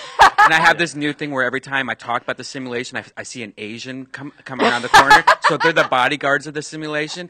Trust me, think of it that way. Like, it'll freak you out. Well, do you also carry like one of those jacks in your pocket all of the time? Like, no. We've been talking about it for several years now. For whatever reason. But live it. But now start living it, though. Oh, like, dude. live your life like it. I Just do. for a week. I Like, do. I everything always is a have. simulation. That's the key to my existence. How do you even live your life that way? It freaks you out, because man. then all of a sudden it's like an Well, he lives adaptation. his It's like life- a story in a story in a story situation. Like he's in a game of Final Fantasy. Amazing. Okay, that's what he's doing. I might Buble curse you again. If you've been Buble cursed. I want to hear a both of you. Buble curse. That never worked. yeah. That, by the did way, you it ask? never worked. You know how it Didn't worked, Joe? Didn't work. You were just you on. tried, but those Twitter people who tried to Buble it, that shit You're doesn't work. Buble denial That right shit now. doesn't work. I I never heard him. on Tosh, I didn't have to on listen. on the Tosh show the other day. You were on Didn't listen. you were on Tosh. Saw and, it online. And he was Only watched talking the about clip. Buble. Not interested in anybody else. What Wanted is a to watch Buble me. curse? Does that mean Michael Buble right. is going to pop up in No, my no. life all the trying time to now? tell No. me- First of all, the curse is this fuck will talk about Michael Bublé for the next 3 or 4 days, asking me if I've been Bublé cursed. No. I'm on to your games, mister. All right, you've been Buble cursed also, dear. for the next 30 days, you're going to be bubléed out of your But mind. see, the thing is, I've never I been get bubléed. I get to leave here, Right. and then I never have to see you I know. again. Trust well. dude, but you're now the you're- problem. On Now Twitter, you're saying- on Twitter, you got to do us bublé updates, but I bet you'll be bubléed out No, so you much. don't. You have That- frothy bublé all over you. He's being an asshole right now. No, I'm He's sicking those people on Well, you know, it is Christmas time, send you and he some does have a new Blade album things. out, which means I'm going to start fucking hearing those songs everywhere I Does go. he? I've never heard a single Michael Bublé Th- song. you have. Except You just he don't tried to- know. No, It's I one can of block those it out. things I don't where have that gene. Everything's That in the gene's missing. background until your attention is drawn to it, and then that's all you'll see and hear. I'm missing that It's the part of the simulation brain. theory. The simulation. Yeah, that part of the brain is replaced with hate. Oh no, hate for what? For whatever. For whatever. It's fucking something bad. Anything bad. It's not, I can't listen to it. It doesn't work. It's like a dog whistle. And that I don't hear it. and the acid bird that you hear chirping in the morning at 5 a.m. Those are software updates to the whole simulation. But see, This sometimes is I stay up your until 5 simulation, a.m. you fuck. Your You're not simulation supposed to is hear that. way different than ours. But what's fascinating about the simulation theory is Mm-hmm. these guys that are talking about that self-correcting computer code that they found in the computations of string theory. Okay. It's discovered in 1940 by this guy named Claude Shannon, and they've discovered these exact same self-correcting computer codes embedded in the equations of string theory. I don't understand that. I don't really either, to be honest. I just interviewed a string theorist who was in town from the University of Paris. I interviewed him on Monday and just kind of tried to get a good primer on what string theory is, what it sets out to do, and I'm going to be writing a video on that soon. So hopefully I'll be able to kind of offer a good fundamental primer on string theory to my viewers, but I don't really understand this thing with the code, because the string theorists write their own mathematics. I mean, that's what a lot of this kind of theoretical cosmology, this quantum level cosmology is about. A lot of times these aren't things that are really experimentally testable. They're things where these physicists are trying to map out or trying to understand the basic particles, the basic waves that make up the universe, and how do they interact with each other using the strong force, the weak force. How does gravity come into play with this, which is a huge problem for them right now, so that they can get this unified theory. Most of it right now is just math. Like, to be honest, it's all whether or not the math works in these different scenarios. But they're writing the math, you know. They're trying to learn about these things, and they're trying to document them and then figure out how to make the math work. Once they do that, the difficulty comes in experimenting with them, because these are such small particles that occur at such high energies that you can really only get them like in a particle accelerator, like at CERN, or you could find them, you know, in a black hole, for example, but we can't study a black hole directly. So in string theory, this shit is so small that you can't even get these things out of a particle accelerator. So at this point, the only way that they can study string theory is by looking at the cosmic microwave background radiation, which is the radiation that was put off from the Big Bang. And it's always around us in the background. And they've been able to kind of map its signature, and they can look for basically evidence, much later evidence, you know, 13 billion years later, almost 14 billion years later, evidence of what happened in the Big Bang, where these tiny particles would have come from. That's incredible. It's crazy. I mean, it's kind of like, what the fuck did I even just say? I'm not really sure that I understand what I just said, but I muscled through This it. is a real mind blower. There's going to be so many people pausing and Googling during this podcast. Yeah, exactly. That's not what they're going to be Googling, you fuck.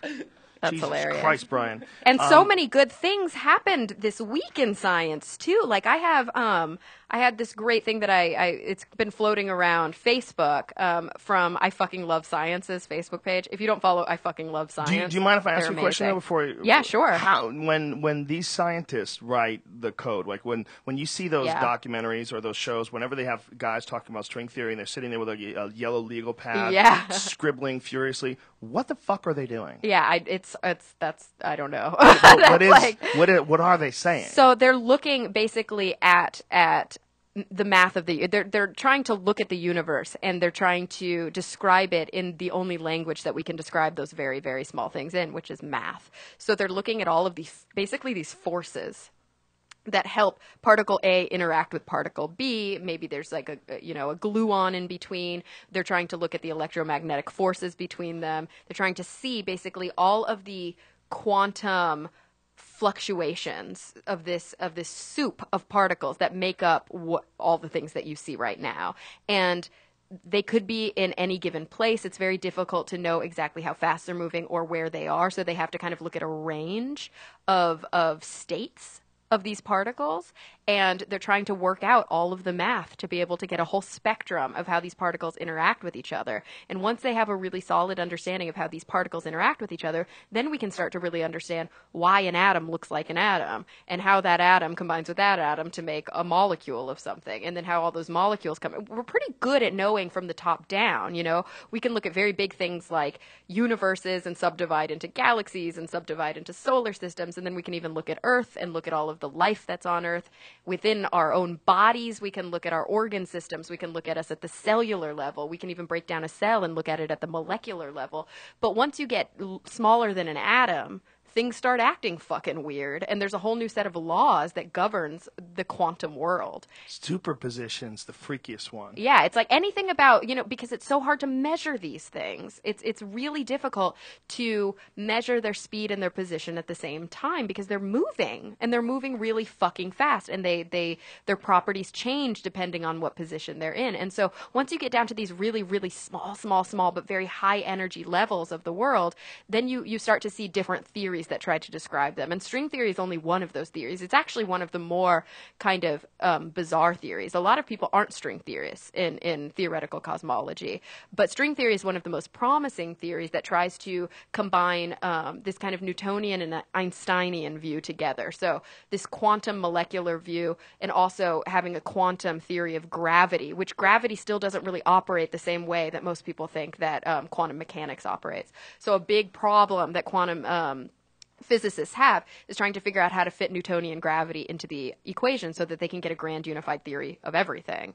And right now, gravity doesn't really seem to fit. Now, when they measure particles that are in superposition, meaning they're in motion and still at the same time, what the fuck is that?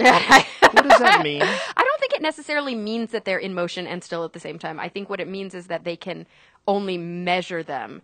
It's, you know, a lot of times it becomes one of these questions where, like, if a tree falls in the forest, does it still make a sound? If we as an observer are trying to understand the molecular world, just by observing it, because we can't just look at it. It's too fucking small. So we have to come up with all these crazy rigs to be able to see things. And just by all of the technology that we need to use to see it, we are affecting it. So it's really impossible to see things in their native state when they're this small without actually affecting those things. And now, how does that work? Because that's the other thing, like about the idea of the observer in quantum mechanics. Is my friend JD? Shout out to JD. He's a physicist. Cool.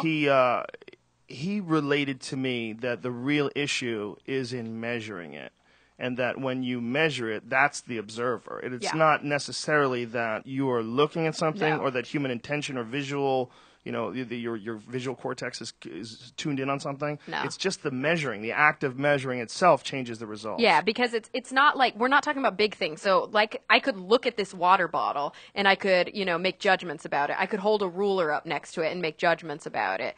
It's so large that the tools that I use to measure it don't interact with its intrinsic properties. But once you get down to things that are very, very small, and you could no longer use a microscope, for example, to see it, and you have to get down to more creative ways to measure it, all of a sudden the creative ways that you measure it actually process it as they measure it. And so they're interacting with it, and they're changing its position, for example, or they're changing the way that it acts. Because the only way to really see it is to see it downstream of something else. When he said that to me, I actually got upset because there's been so much malarkey that I've read and seen online about the idea of the observer changing the results that I felt like, why did everybody have to turn into voodoo? Oh, I love that you just said that. I did an interview with Brian Greene, who's, you know, a pretty renowned physicist, and I ended up splitting it into two parts. One was about black holes and one was about the multiverse theory.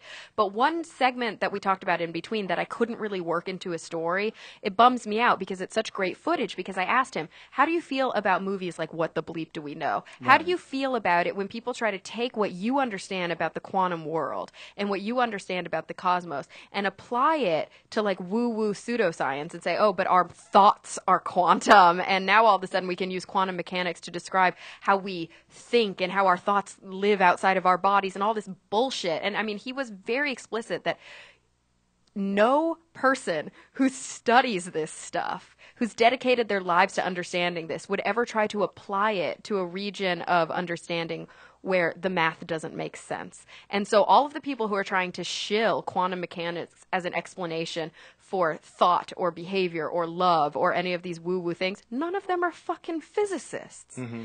That should probably tell us something. The whole thing was that Ramp, the lady who's she channels. Yeah. She channels. Right I mean, there, it's they're not like even red telling flag. you what the fuck is going on. They're just having her talk, but they're not telling you. Oh no. She's channeling. She's It's channeling just some bullshit. fucking alien. And so many of the people in that movie were misrepresented. I mean, so many people they would take like 3 hours of footage from an interview and then cut it up in such a way that it kind of sort of sounds like they're making their point. I did an episode of Larry King. It was one of the first things I ever did when I started doing science communication and being more on air, when I was getting out of the university system and doing what I do now. And the episode was all about neuroscience. And one of the things that I said on it was, some people would say that the mind is an entity outside of the brain that can, put forces on the brain. But we know as modern neuroscientists that mind and brain are the same thing. They're just two sides of the same coin. And how did they run the promo for that? The mind is an entity outside of the brain that can affect, they just completely took it out of context. Went woo-woo on you. They went woo-woo on me. I mean, luckily, inside of the episode, they showed it in full so they could see what I was saying. But how easy is it? And as scientists, you can't be worrying about that when you're trying to explain something. You just want to explain it and hope that they don't bastardize it. The problem is the people who are making these things have an agenda.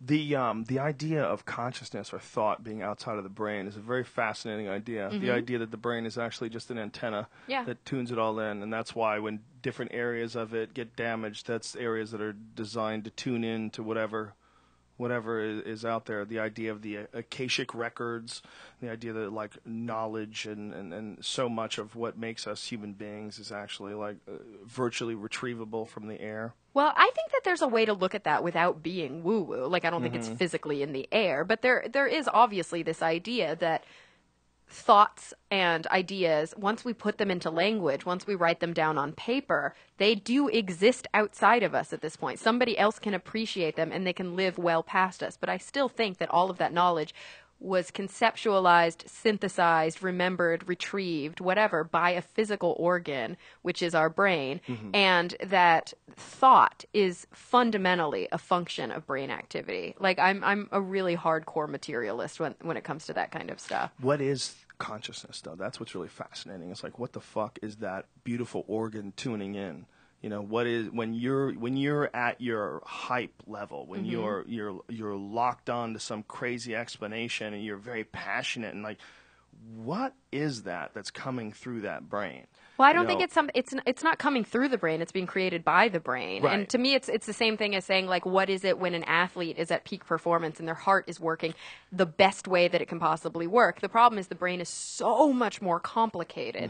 There's so much more metabolism happening in the brain, and there's so many individual neurons that have so many connections between them, and there's so many different kind of options, kind of permutations and combinations of ways that these neurons can communicate with one another, that consciousness somehow arises from all of those connections. But that's the holy grail of neuroscience. And this is what I love. This is my background as neuroscience. And so when I do all of my science reporting and all of my science commenting, all the space stuff and all of the physics stuff, I'm not as good at. I have to learn it as I go, which kind of, I think, helps me when I communicate it, because I get where people are coming from when they're like, I don't fucking understand this at all.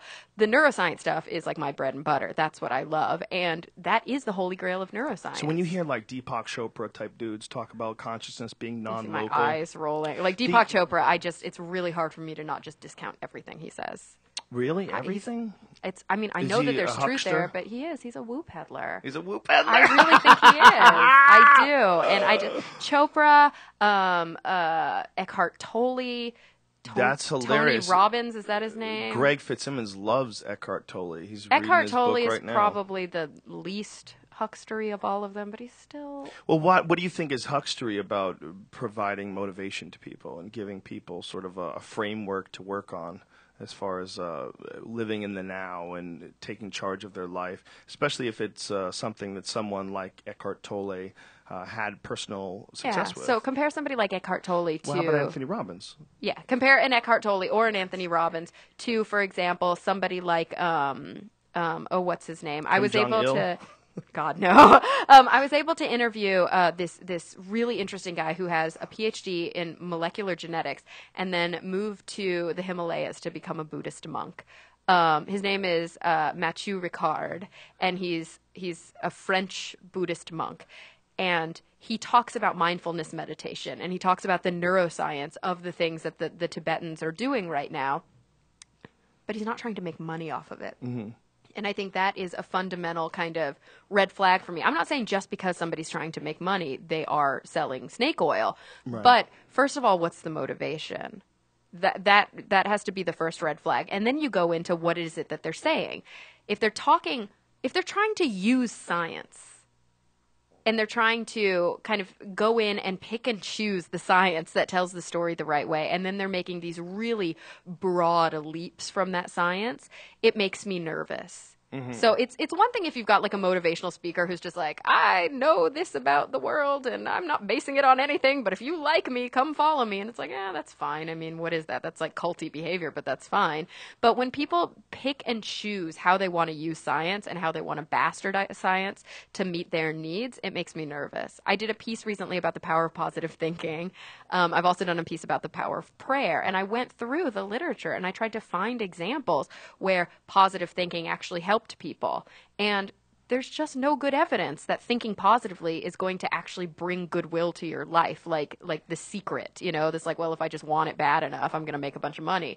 It's like, no, if you want it bad enough, you're going to have to fucking work for it. And then it's going to come to you. And actually, they find that the power of positive thinking can actually be kind of detrimental to cancer patients because it causes a whole extra layer of guilt to the process of dying. You caused this to yourself. Exactly, because you didn't think positively enough. You didn't will yourself out of this. And there's a whole culture around that in America where we kind of blame the victims and where we call cancer survivors and we call cancer victims, and it's like, and you're not doing so well. Nobody says it directly to somebody who's dying of cancer. Well, you didn't will yourself out of it, but they feel that because they say it indirectly to the people who are coming out of it. Oh, it was all that nice prayer and all those positive thoughts and all those Oprah magazines you read, and it's like, I don't know. I think that's a bad precedent to set. It's also shitty science.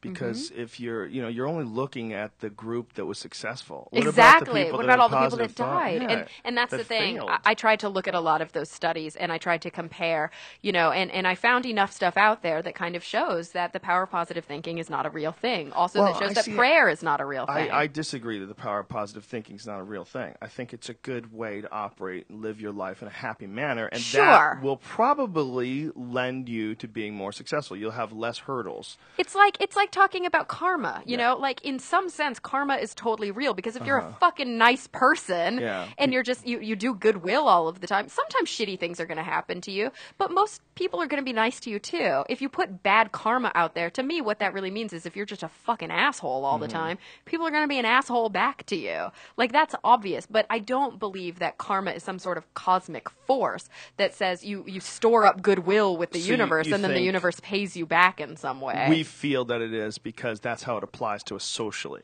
And so we sort of like I've always felt that the idea of the birth and the death of the universe was a weird concept, and that maybe we're wrapped around that because of the idea of our own biological limitations. I've always thought that. I was like, time is so interesting because time is a real thing. Flexible though. It's flexible, yes, but it is also a real thing, but we perceive it to be something that's in some ways quite different than what time actually is. Well, when you start getting into crazy shit like a spaceship that goes faster than the speed of light and then comes back to Earth in 20 years and 500 years have passed or whatever the fuck the math is. Or it would be earlier. You'd come back earlier than when you left if it's faster than the speed of light. You'd have to go really fast, much faster Could you than do the that? speed of light. Well, you could see. They say that if you are if you're a million light years away from Earth and you could look back and you'd see yourself coming there. Yeah. Yeah, like if you left on a spaceship and you were going faster to the speed of light and you had a crazy and ass you landed telescope on Mars and then you turned your telescope towards Earth, you would see yourself landing. What the fuck? That's why Einstein says you can't go faster than the speed of light. What if you can? You just fuck everything up. Well, that's what everybody thinks. I mean, that's the fascinating thing about thinking about. Do you ever wonder, like, when you see things like Fukushima and you see, nuclear disasters and all the potential nuclear disasters, the different places that we have all over the just California that are on fault lines or near fault lines? Yeah. Does that freak you out? Do you wonder about, like, the idea behind nuclear power? I mean, sure, it's been very beneficial to societies, but if you have to look at whatever it's been, how many 60 years of implementation, and there's 3 parts of the world that are broken now. You know What's funny is I think that there's this huge disconnect in public opinion between, again, science and implementation. And I shouldn't say always, but I'm often an advocate of doing science for the sake of science. I'm often an advocate of just trying to learn as much as we can. I think that once these things get implemented as technologies and as sources of engineering, that's why we have a government. And government is supposed to be better at making sure that all of these things are checked and balanced, and that we should have good protocols. When the earthquake struck in Italy and all of those seismologists who basically said, I'm not sure that this is going to happen, I wouldn't worry about it too much, and then so many people died, everybody blamed the scientists. They charged them with manslaughter. Yeah, they charged them with manslaughter. They blamed the scientists. Nobody blamed any of the civil engineers, any of the people overseeing whether or not the buildings were up to code, whether or not the city was built in such a way that it could withstand an earthquake. And it's absolutely insane to me that the people who were tasked with just trying to understand whether or not, and we can't predict earthquakes, by the way. We can't. And you're talking about Italy, and that's where the Vatican is, and that's the biggest center of nonsense in the known universe. That's for damn sure. It's the craziest fucking setup ever, and that's in Italy. So Yeah. look what kind of fuckery they deal with on a regular basis. Yeah. But we see this. I mean, yeah. that's the thing. We don't have a global government. Maybe we it have was the UN. We church. try. Maybe the church wanted them to get charged with manslaughter so they could move into a stronger position. Maybe they tried to, like, push that. I just think people scapegoat. People want somebody to blame. You know what I mean? Yeah. And the pencil pushers with their glasses sitting behind their desks were an easy target. And it's really fucking sad because it sets a terrible precedent. And it makes it so that seismologists the world over are going to be nervous to have any sort of report. If a government official comes and says, look at all of this data, do you think that there's a risk that something like this could happen to us soon? They're going to go, I don't want to fucking say anything. Yeah. I'm just going to keep my mouth shut because I don't want to get in trouble. Well, not only that, but how could the people that are in charge of the legal system, how could they prosecute him when everyone knows that it's impossible to predict earthquakes? Who fucking knows? I mean, it's They- like, it- how could someone make that decision if there's and they did. no That's evidence? the crazy thing. They did. That's so crazy. I mean, hopefully they overturn it because and like there's these such people, a like, backlash. what the fuck? Like, they wanted this to happen? Like, Exactly. Did they cause the earthquake? Like, what the fuck are you saying? I know. It doesn't make It makes no sense. It's really it makes weird. absolutely no sense. But at least that's Italy. We can Yeah, go those at least stupid that's fucks. Italy. That's That's why not- my grandparents fled. Mine too. They were like, fuck You're this Italian place. too. Mostly. A little Yeah. bit of Irish. I'm- And they fled too. I'm like half Italian, half Puerto Rican. Yeah. Santamaria. Oh, Yeah. damn. Yeah. Fiery combination for a neuroscientist, young lady. Yes, yes, yes. And you're fascinated by space shit too. I as well. am. I mean, I don't know as much could you about not it. Exactly. But I was going to say, there's this kind of meme that's going around on Facebook right now, and I shared it on my page, and it just says, "This Week in Science, 12/2/2012." And it's like, NASA's Messenger spacecraft discovered evidence of ice and organic compounds on Mercury. DNA was photographed for the first time. A quasar was observed that puts out 100 times more energy than our entire galaxy. Jesus. I know. A black hole with a mass of 17 billion suns was observed, and another of Saturn's moons was found to have a Pac-Man-like heat signature. And that's not to mention the findings of the Curiosity rover. So, I mean, this is just this week. Just this week. This is why And my is job that is so that fucking cool. That's pretty cool. Yeah. And this is the best time ever to have it too. I mean, feel like there's never been that's the case too. I mean, we've never been in an intellectual climate that's so detrimental to scientific thinking, but we've also never been in a technological climate that's so permissive of scientific progress. I disagree. I think there's Really? always going to be loud people, but I think generally across the board, people are much more open-minded to science and understanding of the reality of the universe than they ever have been before. Then then they have. Yeah, I guess I should say within. I feel like within this century, within the last century, I should say, we're in a very anti-science. They figured era. out in the Reagan administration era. They figured out how to make a lot of noise. They did. And that one of the good ways to do it is like you can get elected if you get the Christians on your Yeah, side. and that's just gained momentum, and that's really sad because I would love to see us go back to the '60s. I mean, in a sense, to the way that science was perceived in the '60s, to the excitement about NASA, to the excitement about the space race. Well, science. Look, if we are the universe trying to understand itself, Mm-hmm. science truly is the religion because that's the religion of trying to understand everything truthfully and cutting out all the fuckery, cutting out all of the nonsense. Yeah, the and problem trying is that to the get to word reality. religion, just like the word God, I feel like have a they're connotation. tainted. Yeah, they're Yeah, tainted. they're Just like the swastika. You know, it's tainted, and so Right. when you It go used to back be to kind of cool. it was like it's like the oldest symbol on earth. Yeah. You know, and if you go to like these different old parts of Asia, it's everywhere. Mm-hmm. But now it's tainted. Yeah, there's a place near. I think it's in. Somewhere in the valley, and it's this really ancient house that was built by these people from India, and the swastikas all over the place. Yeah. So they have to explain. It's like a plaque explaining the swastika. Yeah, exactly. But that's what happens. You know, you link it with something fucking horrible. Like Yeah. religion, in my view, has been so fucking horrible for so long.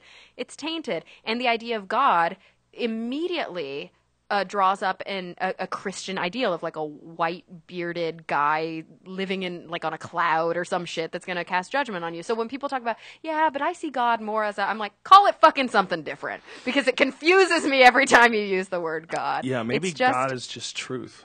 yeah, maybe. Or how about we just don't use the word God? Yeah. We just How talk about science Call as it being buble. buble. Yeah, call it You buble. got to figure out.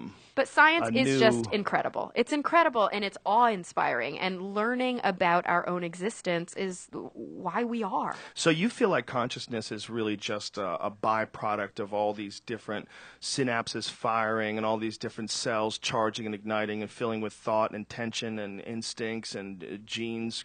I do. I don't know if I That's feel what like the word consciousness is? byproduct maybe also I don't gives it mean a connotation. byproduct. But yeah, I definitely mean, think that. I should have said product of, Yes. or the end result of the moving force behind the biological unit. Yes, I think that mind and brain are two sides of the same coin. Mind, thought, consciousness arises as a physical manifestation of brain activity. So the brain does what it does, and through it we have thought. So you think that the concept of the soul and the idea that there's some conscious being That trapped in persists, yeah. your meat vehicle. Yeah, I don't believe You in don't that. believe in I that? don't believe in the ghost in the shell. I don't think anything persists once we die, for example. When we die, we rot. That's it? That's a wrap? That's a wrap. Yeah. Do you think there's a universal consciousness? No. No. Just No. universal? I mean, just I think there are individual? laws. There are fundamental laws of nature that cannot be broken, but I don't think that they have meaning in them. I think they just are. You don't think that there's some sort of a pattern, a very clear pattern of a constant, like if you look at like from the Big Bang to now, especially if you look at just our culture, the constant innovation and progress Yeah. and moving forward, just from looking at planets that go from single-celled organisms like we did and to what we have now with the internet and having this kind of the ability to broadcast something like this on a podcast. Yeah. Isn't that showing that there's some sort of a pattern that it's moving in a very specific direction? And unless there's some horrible disaster that stops this course, we're going to continue to move in a more and more advanced direction. Yeah, I definitely think that we're seeing exponential growth in technological advances, but I don't think that means that there's somebody driving that pattern. No, not that someone's driving it, Yeah. but that there is absolutely a pattern, and it almost seems insurmountable. It's like it's not going to stop. The idea of the only thing that's going to stop technological innovation and progress is you got to shut all the power off. Yeah. Forever. Yeah, I mean, I personally think that, people talk about the kind of Kurzweilian singularity and when man and machine combine, and then we can live forever because we can download our consciousness or whatever. I personally don't think that Ray Kurzweil has the best grasp of how the human brain works, and so I'm not sure that I really buy into what he's selling. But eventually, if we got to a point where AI was kind of sophisticated enough, I think that I worry, when we talk about what is going to be the end for humans, I personally think that we're going to fuck ourselves up. We're just too much of a warlike, But we're not, because you won't even culture. kill intruders. I won't, But I don't have babies, so I'm not passing these genes on, at least not yet. Why don't you go pass some genes on? Right? Go do some breeding. That's the question of whether or not we're going to fuck it up is certainly a valid one. You know, we a lot of us have bombs. We've done a lot of nuclear explosions tests, and but all we kinds may of have shit. colonized something. I mean, I just did a chat yesterday with 2 guys from Mars One, which is this Dutch company that plans to colonize Mars in 2023. I mean, that's in 11 years. That shit ain't happening. It's They're crazy. just trying to get some money, and then they're going to go all John McAfee. Well, What was that, Brian? I don't know. There's crazy people out in the back. Wow. Is that back? Is someone open the back? We should have mentioned the simulation. I know. They're coming to shut us down. No, I think that they really want to do it. It's a nonprofit organization, and you know what their plan is to get funding? They want to make this mission of the first colonists to Mars. I don't know if they'll be successful, but I do think that they're going to try to do They'll it. definitely kill a few people in space. They plan on making this the most insane reality television Oh, experiment Jesus. possible. That's where I just checked out. If they were real scientists, would they do that? Would they turn it into It's a reality it's the show? only way they can get money for it. Wow. I'm on board. Honey Boo Boo in space. And I asked Brian's them, on "What?" board. I was like, "What are you going to do if something goes horribly, horribly wrong? This is an extremely risky endeavor, Right. You know." And they were saying, at this point, we'll have been training these people for 10 years. They're going to be our friends. These people that we're sending up to colonize Mars, they can't bring them back. By the way, these people are going to go to Mars and they're going to live out their days on Mars. Yo. Yeah, and It's fucking Fuck awesome. that. I'm like, what That happens is when something goes awesome. horribly wrong? And they're like, that's when we have to shut off the cameras because you Whoa. can't televise a friend of yours. Well, they're dying. showing people dying on I saw that. these Alaska shows. They one of the guys died. I mean, they didn't actually show him dying, but I mean, he died while they were filming the show. I mean, they have had deaths on reality shows before. All they would have to do is just figure out a way to, you know, not tune the camera in and tell them that there was some sort of a chemical asphyxiation issue or whatever the fuck it is that kills you when you're on a planet that doesn't have air on it. If you even make it to the planet. You crazy bitch. Like, what the fuck? I know, it's crazy. And so their idea is that every 10 years, they want to send 4 more people. So it's like 4 people, then 4 people, 4 people. And they're going to have to be, you know, a doctor, an engineer, whatever, because they're going to have to be able to grow the colony out there and eventually start terraforming. I mean, hopefully we'll get to a point where we could blast something off of Mars eventually to come back to Earth. that's But until then, they're going to have to just make supply runs. They're going to have to just send things to Mars. And we know it takes Jesus. 9 months to get there. Jesus. Imagine if you're running out of toilet paper. You got to wait 9 months 9 for months, a new exactly. fucking shipment. And hope that it doesn't get, you know, blow up on the way there. How I mean, it's bad would it absolutely suck? insane. I can't really wrap my head around it. I know they're going to try it. I don't know if they'll be successful. But the whole time I was doing this this segment on HuffPost Live yesterday, I just kept stopping and being like, are we fucking seriously talking about this right now? Like, what a time to be alive. Yeah. That you're having I was having a serious conversation with these. So, when you send these colonists to Mars, what kind of tools will they need? I mean, it was absolutely blowing my mind. Are they planning on trying to terraform? Or- Eventually, yeah. But they need to have a lot of people there first. So they get a lot of people there, and then they have some sort of a power source, and then they start terraforming. I guess so. Or, What they've are they got gonna the do for sun, power? you know? The So sun. if they just come up there with Yeah, and no atmosphere, right? Sun's probably... thin, super thin atmosphere. Is the sun stronger that We way or keep- less? Because it's Well, not but what's reflecting funny is through the they atmosphere, did right? find out that there is it's cold. It's very cold on Mars. Yeah. During the days, I should say the sols. So Mars it has a different day than Earth, so they call them sols. During the sols, they have it actually does get pretty warm, like in the 40s. But at night, it's like it's too cold to survive. It's so cold. And there's no liquid water on Mars, so they'd have to figure that out too. What the fuck are you doing? Don't go to Mars, people. Stop it. Stop trying to prove a point, you crazy assholes. I Let's wanted clean to say up that to America them. first. I kept wanting to say to them, like, you're so fucking crazy. But then I wanted to be like, it's because of crazy motherfuckers like you that stuff happens. Yeah. It's because somebody was like, let's go to the fucking moon. And probably so many people were, don't fucking go to the moon. You're going to die, you idiot. But they figured out how to go. How cool would it be if we keep on frog hopping from like Mars to another planet Yeah. to another planet, and then it just gets code? Like there's no, like it wasn't programmed that would actually go that far out. And then we reach We the get out end. there. So it's just all we hit a broken wall. codes. That would be amazing. They haven't figured out that part of the game yet. Yeah, whoa. Do you buy into, like, this simulation theory talk? I mean, do you ever entertain it whatsoever? You know, I was talking to the scientist that I interviewed about it, and I was like, first of all, do you really believe this? And he was like, I'm a scientist, I'm not a philosopher. I just try to look at the math. And so I stopped him and said, you know, you eventually, because you talk about this at scientific conferences and you also talk about it to the media, and eventually you use the word they enough times. So maybe they are right. And I was like, who is this they? I want to talk to you about where, you know. And he had the most brilliant answer, because I thought he was going to go the God route, and I was like, oh, fuck. But he had the most brilliant answer. He said, Monsanto. Buble. He said, Monsanto Buble. if we are finally at a point in our evolution that we are sophisticated enough to write these fundamental bits of code, because that's the whole point of this. Who's to say that we aren't a simulation if we can write our own simulation of a very small portion of the universe? Well, if we're sophisticated enough to write our own, a very small simulation, who's to say that hundreds of thousand years in the future, we couldn't simulate the whole universe? So maybe the they is just us simulating the past to figure out where they came from. We're an iPhone. Well, app I right said that my take on the simulation theory was that we live in the future like those gray aliens. That's us. That's what we really look like. We have no sexual organs because we figured out a way to reproduce through genetics. Genetic mutations are just they outside don't of the exist body anymore. completely. We have giant eyeballs with built-in sunglasses because we completely fucked up the environment. We need sunglasses everywhere we go. We don't have a mouth anymore because we talk with our brain, and we're bored. We fucked up. We engineered all the fun out of reality. And so we went back to see where we came from. We went back to the roaring 20s of the technological age, the time where people were still sending dick pics to people on Facebook.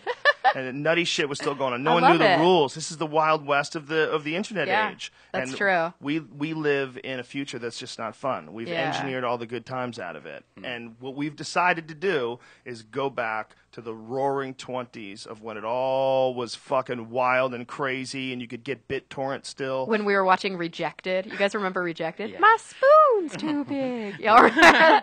My spoon's too small. We've been talking about this for so long, and although I am joking around when I say that, I don't really believe that we are the aliens, because I don't really believe anything. I don't really I mean, it's hard to believe something without good evidence, but it's interesting to philosophize on it. And it's also interesting that sort of archetype, that alien, that sort of really stereotypical alien, it like repeats itself over and over and over again with the big head, the little skinny body. It's so does religion. If you look at all of the lore built into religion across so many cultures, the virgin birth story, the resurrection story, so many religions use that. Yeah, but as far as like the way a human looks and the way a gorilla looks, you know, you look at other primates and, you know, the way monkeys look, the way, you know, we have to figure we all came from some very similar source at one long distant part in the past. We did. If you look at a gorilla and then you look at a person and then you look at an alien, it's like, yeah, that's how it goes. Yeah, I mean, it doesn't seem that far-fetched. Like, why yes, would we obviously, develop like scales or like have a shark fin or some shit? That's like not our evolutionary lineage. And by the way, they're developing all these artificial skins, some of them with spider silk that they believe is going to be bulletproof. They're talking about engineering human skin with fucking spider silk. So you become like some bulletproof person. Do you know how fucking nuts that's going to be? when people don't tear open anymore? Like, you can't, like that's what it's going to be. That's what it's going to take for people to stop fucking, like, having gun violence. But what if is that we all become bulletproof? Yeah, but what if you couldn't feel shit when you, like, were touching each other? Well, like, if you have bulletproof skin. I mean, you could only shoot for the balls. Everyone's aiming for the dicks. Because nobody would want a bulletproof dick. They just wouldn't. Your genitals would be the only thing that wouldn't be bulletproof. Right. Yeah, you would need that. I mean, you know that there are people who have a genetic deficit where they can't feel pain. Yeah. And it sounds like a perk, but it is not. They usually die because they break bones, they'll have internal bleed, they'll get in accidents and they won't know. Well, that's also been the speculation for people that do a lot of body, like piercing their balls and craziness, like and intense things body along mod, like things under their skin. Yeah, they say that they have a hard time feeling things, and like real severe pain is like the only thing that lets them know that they're alive. Like there's a disconnect between that mechanism. They say that a lot of people who choose to have let animals fuck them, like a lot of those guys have the same thing. And that's weird. One of the this is not true. Hands. Brian has pierced balls. And we brought it back to the dolphin fucking. Mr. It's Hands. a nice callback there. Mr. Hands is a very famous internet video of a guy who got killed while a horse was having sex with him, and they actually made a documentary about the whole situation. It's called Zoo, because they realized there was a whole group of people that lived in Washington State and were having sex with all these animals, and they had all these video because it was legal. And so they moved. They met on the internet and they moved to Washington State, and they all like went to this farm and they got together Those and had poor sex with animals. Well, the animals Those just lucky fucked animals, them. right? The animals Did just they? fucked. Yeah, Yeah. horses fucked them. Okay. And a horse Were they fucked happy? this guy and killed him. But the horse is still alive. Yeah, the horse is Okay. fine. He didn't even bleed. Yeah. It's like, not even get scratched. But the guy who's getting fucked by the horse has all these piercings all over his balls. And I was talking to a doctor about it, and he's Yeah. like, there's very often those really self-destructive people have like an issue, like feeling pain, Yeah, I could see that. whether it's a psychological block or an actual physical block. So what does that say about us with all the tattoos? I don't know. I just think they look cool. I think they look cool too. I like art. I like Yeah. art, and I don't mind having it on my body. And people are like, well, then it's forever. But I don't really think What's it this is. molecule that you have on your arm? That's dimethyltryptamine. Oh, I did a piece about the near-death experience, kind of questioning whether it was just because of DMT that And people feel also that way. the alien abduction experience. Yeah, The alien exactly. abduction experience and the near-death experience, all of them, they believe may be influenced by DMT. Mm-hmm. We know our brain makes it. We know the lungs produce it. We know it's produced in the liver. And we also know it's unbelievably psychoactive. And that just feels like a little bit more rational an explanation to Well, me. certainly for the alien abduction thing. Yeah. The alien abduction thing. What is that, you bitch? Yeah, what- New present. You're getting presents on air, on the podcast. Oh, he stopped recording like hours ago, yeah. didn't he? I got you a present. It took me forever to find that. It's a For the cuckoo studio. clock. It's a chimpanzee Oh, cuckoo clock for my the studio. That's God. amazing. Every hour it comes out and goes.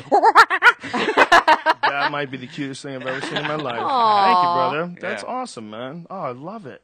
Look, it's a cute little monkey. That's amazing. Yeah. Well, if it's a chimpanzee, it's an ape, not a monkey. Thank you. Thank you. You're right. That's an name. Yeah. Even though my production company is called Talking Monkey and my T-shirt company is called Higher Primate. Well, there you go. I like that. I have an issue with monkeys. Yeah. I don't know what it is. Well, we have a common ancestor. Yeah, We do. I know, but I'm I don't know. But you are an ape, Yeah, I think much like for the chimp sure. and the gorilla.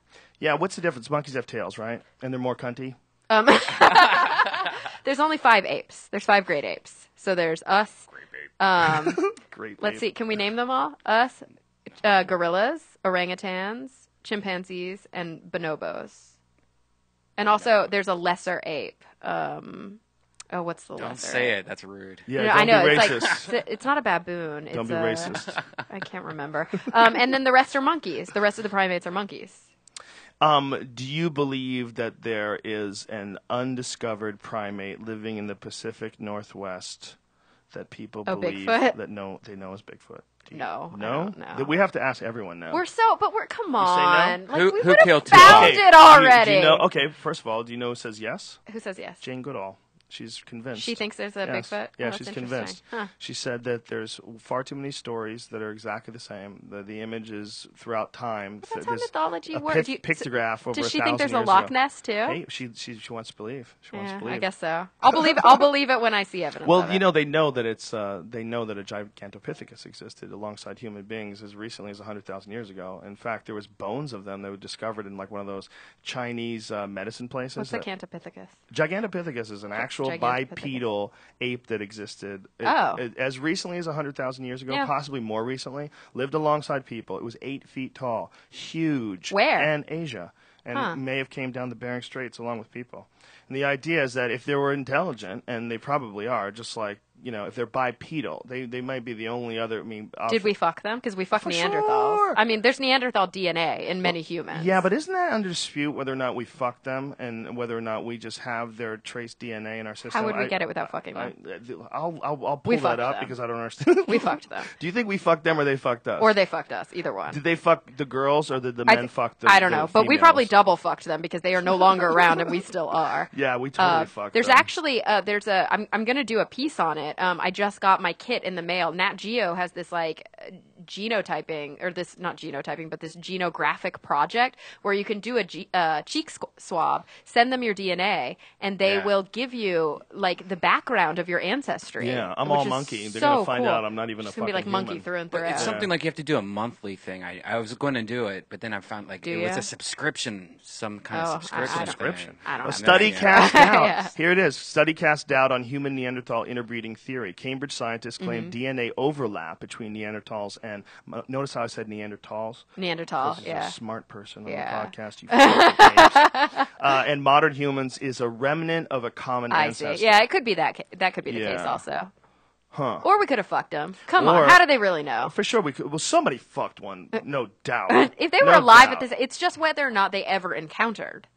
Yeah. But I don't know. I mean, if people fuck horses, Yeah, where's Yeah, the it's- mermaids then? No, there's no, well, we never fucked. I don't think we ever fucked anything that like lived in the water that looked like a person. yeah, I don't think. Well, and we wouldn't have viable offspring anyway. We couldn't fuck a chimp and make a baby. Right, Like right, it would spontaneously abort. But if they're close enough, like a dog and a wolf can have sex, and they'll have viable offspring. Well, all dogs came from wolves. Exactly. Yeah. And so Which is if it's a mind fuck in and of itself. And Neanderthals and us, And heaven. if we were close enough, we might have been able to have viable offspring, but we don't know. Oh yeah, I bet some. Well, maybe a few of them. Maybe the really smart Neanderthals. Or maybe we did fuck them, but maybe it is a trace from a common ancestor, and we just fucked them for fun, and that's not how we got their DNA. Well, what fascinates me is, first of all, how few fossils there really are, as course. opposed to how many things that ever lived. Yeah. And when they find something new, like that Homo florensis, the Hobbit man from the Isle of Flores, that makes you like really geek out. Like, holy shit, 10,000, 13,000 years ago, there was this little monkey man. yeah, and they just found like the biggest dinosaur. Yeah, Or not the biggest, the oldest. I'm sorry, the oldest dinosaur. I thought I had it pulled up. What if but I don't. Monsanto just paid for all these dinosaur bones? There was never really dinosaurs, and there's this huge thing That's just to stupid. control I the mean- population. Dinosaur with bones this- existed before Monsanto. You could have Googled and saved us so much time, you Yeah, motherfucker. but what if Monsanto was a different thing back then? It But was what's just so Indians. funny is that there are creationists who really think that dinosaur bones were put into the ground to test our faith. That's brilliant. The ability to control really fucking dumb people is an art form. It's so it true. really is. If you watch those dudes that are on the late night TV shows screaming and a hollering and a hooting about Jesus, like there's an art form to that. That's true. Sam Kinison, who's in my opinion, at least at one point in time, he was the greatest comedian ever. For like a year, I think he's the greatest comedian ever. That guy started out as a preacher. He was a Pentecostal tongue. Oh, jeez. He was, yeah. Speaking he was, in tongues, I'm handling pretty sure he's snakes. Pentecostal. That's crazy. Yeah, I think I should look that up because I'm a big fan of Kinison. But whatever he was a reverend. And that's where he got his skill from on stage, that like commanding presence. That's a very specific type of performance art. Yeah, that's You know, true. it's just getting rubes to send you money. I just found this article about this dinosaur. It was called Nyasasaurus parringtoni. Wow. How And big was it? It was small. It was the size of a Labrador, but they say that it came from about 240 to 245 million years ago, which would make it one of the earliest dinosaurs ever. And it would have been roaming Pangea at the time, basically when all the continents were one big supercontinent. Crazy. You know my favorite animal that nobody knows about? What? Terror birds. Terror birds? Like Yeah. terror? Like Terror birds. What's a terror They bird? were gigantic predatory birds that roamed North America. Oh, okay. They That seems reasonable. I mean, because birds are dinosaurs. Like, we know that for a fact. Dinosaurs evolved to become birds. Actually, the tattoo Yeah. on my right arm right here is Archaeopteryx lithographica, which is basically a bird dinosaur. It was a total missing link. these things are fucking horrifying. I think birds today are kind of horrifying. Have you ever seen the documentary the BBC did on the Congo? And there's one gigantic prehistoric bird. I think it's called the shoebill, and it's this crazy ancient dinosaur of a bird. It's about 5 feet tall, and it has this enormous, huge beak, and it's walking scary. through the water, all creepy-eyed and fucked up with this huge beak. I mean, the beak is like 3 feet long, and then it plunges into the water and kills this fish and pulls it out. It's fucking weird looking. Because, by the way, that thing would eat a baby. Oh, I'm sure. You left a baby on the ground with that thing would eat the fuck out of your baby. Yeah, I feel like if you just do you know any friends who have African gray parrots like as pets? Those things live They're- like 60 years. And they're Why like, not? you look them in the eye and they look at you all creepy and you can see the dinosaur in them. Like, they're fucking scary. I feel like they're birds. scary. Yeah, birds are scary. Fuck birds. Fuck birds. Well, Birds it's are funny just that cameras for the simulation. our national animal is a fucking evil cunt of a bird. Our national animal. Look at you ever look at an eagle in the eye? They got that fucking crazy, twitchy. That is the most reptilian bird you could ever possibly wrap your head around. Well, yeah, They're all the raptors really are. I Yes, mean, they've they're got fucking talons. raptors. They're scary. It's just like the raptors from Jurassic Park. Like Yep. that's really the same kind of thing you're dealing with. And they're smart. They're a lot of these smart birds and are they're so evil. smart. And they But can- crows, I love crows because people paint crows out to be really evil. I did a whole piece on crows. They're brilliant. They're clever. They're clever as fuck, and they're beautiful. They think they might be as smart as dolphins. They're They show smart. that you can use tools. And I interviewed this guy who does crow research. They did this study where they wore masks and like just neutral masks, but they would do a helpful condition and then kind of like a harsh condition. So the helpful condition, they would feed the crows, and then in the harsh position, they would capture them and tag them. And so then when they went outside wearing the masks, I think for up to 7 years, maybe 10 years later, when they saw somebody in a mask that was in the helpful condition, the crows would come up and ask for food. When they saw them in the harmful position, they would squawk at them and like try to attack them. And it wasn't even the person, it was just the mask. Wow. They remembered faces. I mean, it's crazy. There's a lot of crows where I live. There's like what is it? A murder of them? Yeah, a murder of that live crows. in my tree. That's pretty amazing. dope, by Yeah. the way. Yeah, To say I your know. Group is called the murder. It's That's so cool. Almost as cool as calling yourself the Death Squad. That's crazy. Yeah, that they're brilliant. and they use tools, right? Yeah, and they snowboard. There's a video on What? YouTube of a snowboarding crow, which is like the best thing ever. Snowboarding. It's like it finds a little roof tile or something, carries it to the top of a roof in Russia, slides down it, doesn't fly away, decides it was fun, and does it again. Like it does it 4 times in a row. So it's obviously using this as a tool Entertaining to itself. ski or to snowboard. Yeah, it's having fun. It's amazing. Why are they so smart? I don't know. Fuck, marry, kill, dolphin, crow, or buble. I want I want to to kill you. I'm gonna kill. I'm going to marry you and then I'm going to kill you. Right. I'm gonna kill the crow. All right. I'm gonna. I want to fuck and marry. Can I just fuck and marry Buble? No. I don't want to fuck a dolphin, you guys. Well, you should marry the dolphin and fuck Buble. That way, if Buble gets douchey, you don't even have to get divorced because That's you're married true. to a I'm just dolphin. married to a dolphin. Right. Yeah, it's no See, big deal. I'll marry the dolphin. Yeah, you say, look, I'd love to marry. And it's not even cheating because it's not even a person. Yeah, that's true. I would, I'm sure that's how the guys who fuck horses look at it too. Probably. I'm not really cheating on my wife because it's not a real person. Just letting it's a just horse fuck me. I would kill Buble, fuck the crow, and marry the dolphin. Yeah, of course you would. Thanks for your contribution, Brian. Really super sweet. Appreciate it. You're the best. I wanted to ask you about Ambien because that's one of the stories that's on your website right now. Yeah, on that's your the piece HuffPost. we just published on Monday. Tell me what the fuck is going on with Ambien. So it's interesting. I was talking to Ariana about kind of like story ideas. And This Ariana Huffington? Yeah. How cool are you that you could just say Ariana? That's like saying Elvis. I was, You don't have to say the last I was name. talking to Ariana, You know. and we were just coming up with, Me and you that know, bitch, we was just chilling. we were talking about what kinds of things people want to hear about, what's on a lot of people's minds. It was actually her idea. She was like, so many people take Ambien and they sleepwalk and they Yeah. sleep drive and they sleep eat and they sleep fuck and they wake up and they don't remember any of it. Why does that happen? Yeah. And so I started doing some research. I talked to this doctor named Stephen Posetta, and he prescribes a lot of Ambien, but he also helps people get off of Ambien. He's a sleep doctor for Oh, what a scripts. tricky bitch he is. Yeah. what a fucking tricky web he weaves. He gets you off and he goes, listen, as long as you don't take it every day, Well, and you can that's- try again and we'll That's get you off the again. really crazy thing about Ambien. It's supposed to be a short-term prescription. Oh, but You're it not can't supposed to be. take Ambien for longer than 10 days. So a lot of people who have chronic sleep problems, they'll take it once a week or something. Well, it's just amazing that we live in this culture of addiction where it's so many people are addicted to cigarettes and coffee and things that don't fuck up your everyday life as far as you're functioning too Exactly, much. yeah. But we're completely triggered into them and addicted to them. that we would be so we would so readily prescribe things and just hope the person we're prescribing them to has good self-control. Yeah. Because if they don't, they're going to be physically addicted. If I give you a bottle of OxyContin and I say, hey man, here's 30 pills, don't take more than one of them in a day, and you go, okay, and then you just take 10 of them, Yeah. and then you're fucking Gonzville, and then you start shaking and you're coughing and you need them. What did I do? Did I just trust a dummy? Exactly. Well, and you could have them take them one a day and they'll still get addicted. OxyContin is extremely addictive. Benzodiazepines. There's a reason that they say do not quit taking this medication without speaking to your doctor, because you can't. You'll go into withdrawals. Yeah, you can I mean, get if you're really on Valium, Xanax, you can have grand mal seizures when you try to get off of it. You have back spasms. I mean, you can die. The idea is that you're the pain is so bad that we have to give you this, and we have to take the risk. Yeah. We have to take the risk. Yeah. That seems That's like what a it is crazy for everybody. leap. It's That's all a about the risk, The people who take Ambien, the reason they continue to take it is because they're weighing the risk against the benefits. They know there's a risk that they're going to fucking walk out into traffic.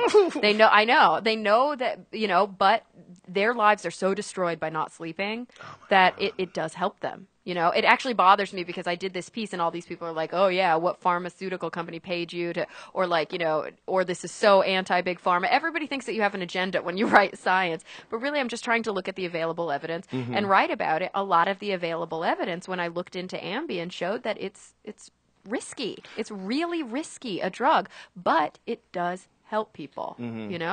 There's always two sides of that coin. That's the real issue, isn't there? Yeah. It's like for some people, if you have good self-control, you can use it as a tool. But the issue is that there's a lot of people who do not have good self-control. What should we do? Should we make things completely unavailable? And that comes to the argument of personal freedom when it comes to alcohol. Or should we make it completely available? Yeah. When I'm talking about ecstasy and acid and GHB and all these things that I've done, I had so much control back when I was doing drugs because I'm a pretty kind of paranoid person, and I don't drink because I never like feeling drunk. I don't like feeling out of control. You're paranoid, but you're doing ecstasy and GHB at the same time? Exactly. That was my dumbest move there. And I never did GHB again after that. And I've only done ecstasy maybe I say only like 10 times. That's a lot. I've done acid maybe like 5 times. But I definitely, when I look back at my drug history, I experimented with drugs.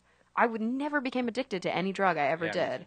Yeah, I've never fucked with anything that's completely addictive. I've never tried heroin. I've never or tried meth heroin or coke, or any of those the things. ones that are. I just saw too many people just lose everything. Exactly. And still to this day, I've seen more people over the last decade or so fall apart because of pills than anything. Yeah, and I played with pills for a little bit because I liked downers. I liked drugs that I could have fun on and then go to sleep on. And the problem with things like Xanax, for example, which I really liked back in the day, is that for somebody who actually does have a little bit of anxiety, you take a dose of Xanax that's maybe a little higher than you're supposed to, and you feel so good, but you also feel so sober.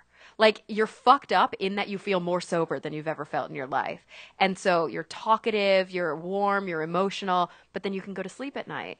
Because it's a downer. I mean, it's very easy to sleep on these drugs. You wake up refreshed. You don't feel like you were doing drugs the night before. You don't fucking remember anything that happened. I mean, it's the same reason that people probably abuse Ambien. You feel good when you're on it. So Xanax makes you feel sober? It made me feel sober, definitely. Wow. So do you normally feel high? No, I think it's that people who are anxious maybe have a little bit of an edge all the time, maybe a little stress. And I also struggle a lot with depression. So I actually do medicate. I take an antidepressant every day. I take a very low dose of Celexa, and I know that I need it. I know what I'm like when I'm on it. I know what I'm like when I'm off of it. I know that my brain chemistry is such that a mild selective serotonin reuptake inhibitor helps me prevent having major depressive episodes. It helps me be functional. And so now I am taking something that's a daily maintenance kind of thing. But back in the day, I think that a lot of my experiments with drugs were attempts to self-medicate. And when I would take something like Xanax or Valium, I felt sober. Have you tried anything like 5-HTP? Yeah, have you tried any ask, natural ways or? Yeah, I mean, and I think that for some people, it's a difference between talking about just kind of elevating your mood when you're having a tough day and treating clinical disorder. Depression. Yeah, exactly. Is this something that you feel runs in your family's genetic history? Yeah, it does. And I've dealt with it since I was a child. And actually, it was only last year that I started taking meds for the first time. My whole life, I've been in therapy, and I've tried to work really hard to not have to take medication. And sometimes I think it takes somebody kind of hitting a bottom or going to a place. It's the same thing with people who actually abuse drugs and finally need to get off of him. They go to a place where they go, I don't ever fucking want to go there again. And that tells them, okay, I need to go into rehab. For me, my antidepressants were kind of my rehab from my fucking brain. You know, my brain, I know that I have clinical depression and I know that it's a biological illness. You know, mental illness has a foundational root in your biology. And so I've done the intervention with talk therapy my entire life. I continue to do it. It wasn't enough for me, you know, but I tried it for many, many years. And I think that I just convinced myself that I would be okay. But after enough bad behavior and after hurting kind of myself and enough people in my life, I finally decided this is something that's important for me to do. And now I really advocate for kind of trying to erase the stigma with mental illness, trying to be as open. It's not easy, but trying to be as open about it as I can. So many people struggle with it. And it's one of those things, almost like obesity, that we see in this country where there's a fair amount of people, for example, who eat like shit and they're fat. And then there's some people who are morbidly, clinically obese that have something wrong with them. You know, like nobody gets to be 600 pounds without some sort of like mental illness or without some sort of biochemical problem. And I think for mental illness, it's the same kind of thing. There are people who can kind of work through it with a lot of talk therapy, and there are people who have such a difficulty, such a kind of biochemical difficulty where they need medical intervention. And I would love to see it if we could start changing public perception about mental illness to look at it just like, you know, somebody has diabetes, they have to fucking take insulin. And nobody goes, oh, you're just not thinking positively enough. If you just think more positively, your cells can take in sugar. Well, it's always ignorant when anybody tries to explain to you what's going on with your consciousness or your body. It's crazy. And it's things that people do because they don't like to see excuses in themselves, so they try to squash them in other people. In other people. And what I say, I actually did a piece a long time ago about depression where I talk about it. I was like, I have studied this from a neuroscientific perspective, but I also know what I'm talking about because I suffer from it myself. And this is what I've done. And I urge anybody who needs help to get help or whatever. But I talk about the biochemistry and I talk about, you know, some of the kind of biological causes of depression. But one of the things that I say in the video is like, I'm so sick of people who will come into comment boards and be like, oh, you know, just fucking buck up or whatever. I'm like, you know what? I don't fucking want to be depressed. Trust me, if I could just will myself out of this, I would. Because whatever kind of pain it causes you to watch somebody who's depressed bitch and moan or cry, if you've known somebody in your life who suffers from depression, and most people do, and if you've been there for them through a depressive episode and it hurts you to see how much pain they're in, the pain that they're in is worse than however much it hurts you. Trust me. They don't want to be going through it. It's the same argument I say for people who are fucking pro-life. When they're like, yeah, fucking abortion. I'm like, you think anybody wants to have a fucking abortion? No, nobody's out there going, I want to get knocked up so that I can kill the fetus inside of me. Of course not. They want the option if there's a worst case scenario situation. So you feel like this is a universal situation that all people that that suffer from clinical depression, that it's just some sort of an imbalance in the chemicals that your body produces? I wouldn't say it's just. I think that the nature-nurture argument has to come into play because this is the problem with neuroplasticity. It's the problem and the perk. If you have let's say, lower than normal levels of serotonin or dopamine or norepinephrine or whatever the combination is that causes your specific depression. If you have lower than normal levels of that, it's going to cause a lot of, or it's going to contribute to a lot of depressive thoughts. Say that you have a lot of environmental things that happened in your life. You had a difficult childhood or you experienced trauma or whatever the case may be. Combined with this, the patterns in your brain, the actual networks in your brain are going to be reinforced in these depressive ways. So you immediately have a thought, for example, and you might go dark on that thought. You might look at something as a glass half empty kind of way instead of a glass half full way. And then what you're doing is you're reinforcing these. So talk therapy can actually help you form new neural networks to come out of it. But sometimes that's not enough for some people because there's still a strong biochemical basis. So they may need both. But I definitely think that drugs are never the answer without some form of therapy. You've got to work through your day-to-day issues to. You've got to have some sort of cognitive behavioral intervention so that you can learn how to cope with the difficulties of life. Because everybody has a lot of difficulties in life. And people who have mental illness, it's just that much harder to get through the day. It's that much harder to have a relationship. So what's the or to debate? keep your job. What's the debate in the buck up department? The debate is that I mean, I don't think it's a legitimate debate. It's not. But it's not. It's trolling. But well, it seems like though that before you try any sort of chemical intervention into your consciousness, you should definitely try to get your health in order. I think you should. And I think that it also depends on where you are in the spectrum. Obviously, somebody who's severely schizophrenic, who is having a schizophrenic episode, who is out on the streets, you see some of these homeless people who are out on the streets and they're talking to themselves. That person needs Haldol. That person needs medical intervention quickly. Sometimes the medical intervention has to come first so that all of the other stuff can take place because they're that ill. Other times, if we're talking about generalized anxiety, if we're talking about certain levels of depression, it may be the case that getting your diet in order, talking through some of your relationship issues, your work issues, all those things can exacerbate. Then you'll actually kind of be able to tell, a lot of things are going well in my life. I'm feeling really good, but I still just have these days where I start fucking crying for no reason, and I'm thinking about ending it all. And it's like, well, where's that coming from? You know what I mean? That might be something that we need to talk about and try and have intervention with. But somebody who is bipolar, for example, they're not going to be able to work on getting healthy because they're so mentally ill, their brain is so ill, that it's going to induce certain behaviors that are counter to their health. So being able to get on the lithium, for example, to kind of tamp some of the manic behaviors like having unprotected sex or going out and binge drinking or whatever. You hear that pitch? She's talking about you. No. Really? Where did this come from? I want to hear a backstory. No, okay. No. I just hang out at comedy clubs. Just joking around. Nobody's getting laid at comedy clubs. I'm joking around. I'm just being a silly. But yeah, I mean, those people, they may need medical intervention When you talked about doing Xanax and having that feeling that you were sober, yeah, wouldn't you think that would be like the ideal state of consciousness? Have you ever tried to re-engineer that and find what the right mixture is to hit that ideal state of consciousness all the time? I'm just so paranoid now about altering my consciousness through drugs that it's like I'm finally at a place in my life where I'm pretty stable, and I know that I take the Celexa every day or the citalopram, and I like the dose that I'm on. For example, and I know that I'm in a room full of men, and probably most of the people that are listening right now are there's dudes. There's at least one man here. But so dudes, plug your ears while I say this. But I talk to my shrink sometimes about the fact that like one time a month, for example, I get a lot more emotional. And she says, you can up your dose during that week. I personally don't want to up my dose during that week. I don't like the way that I feel, but I also don't want to just medicate that out of myself.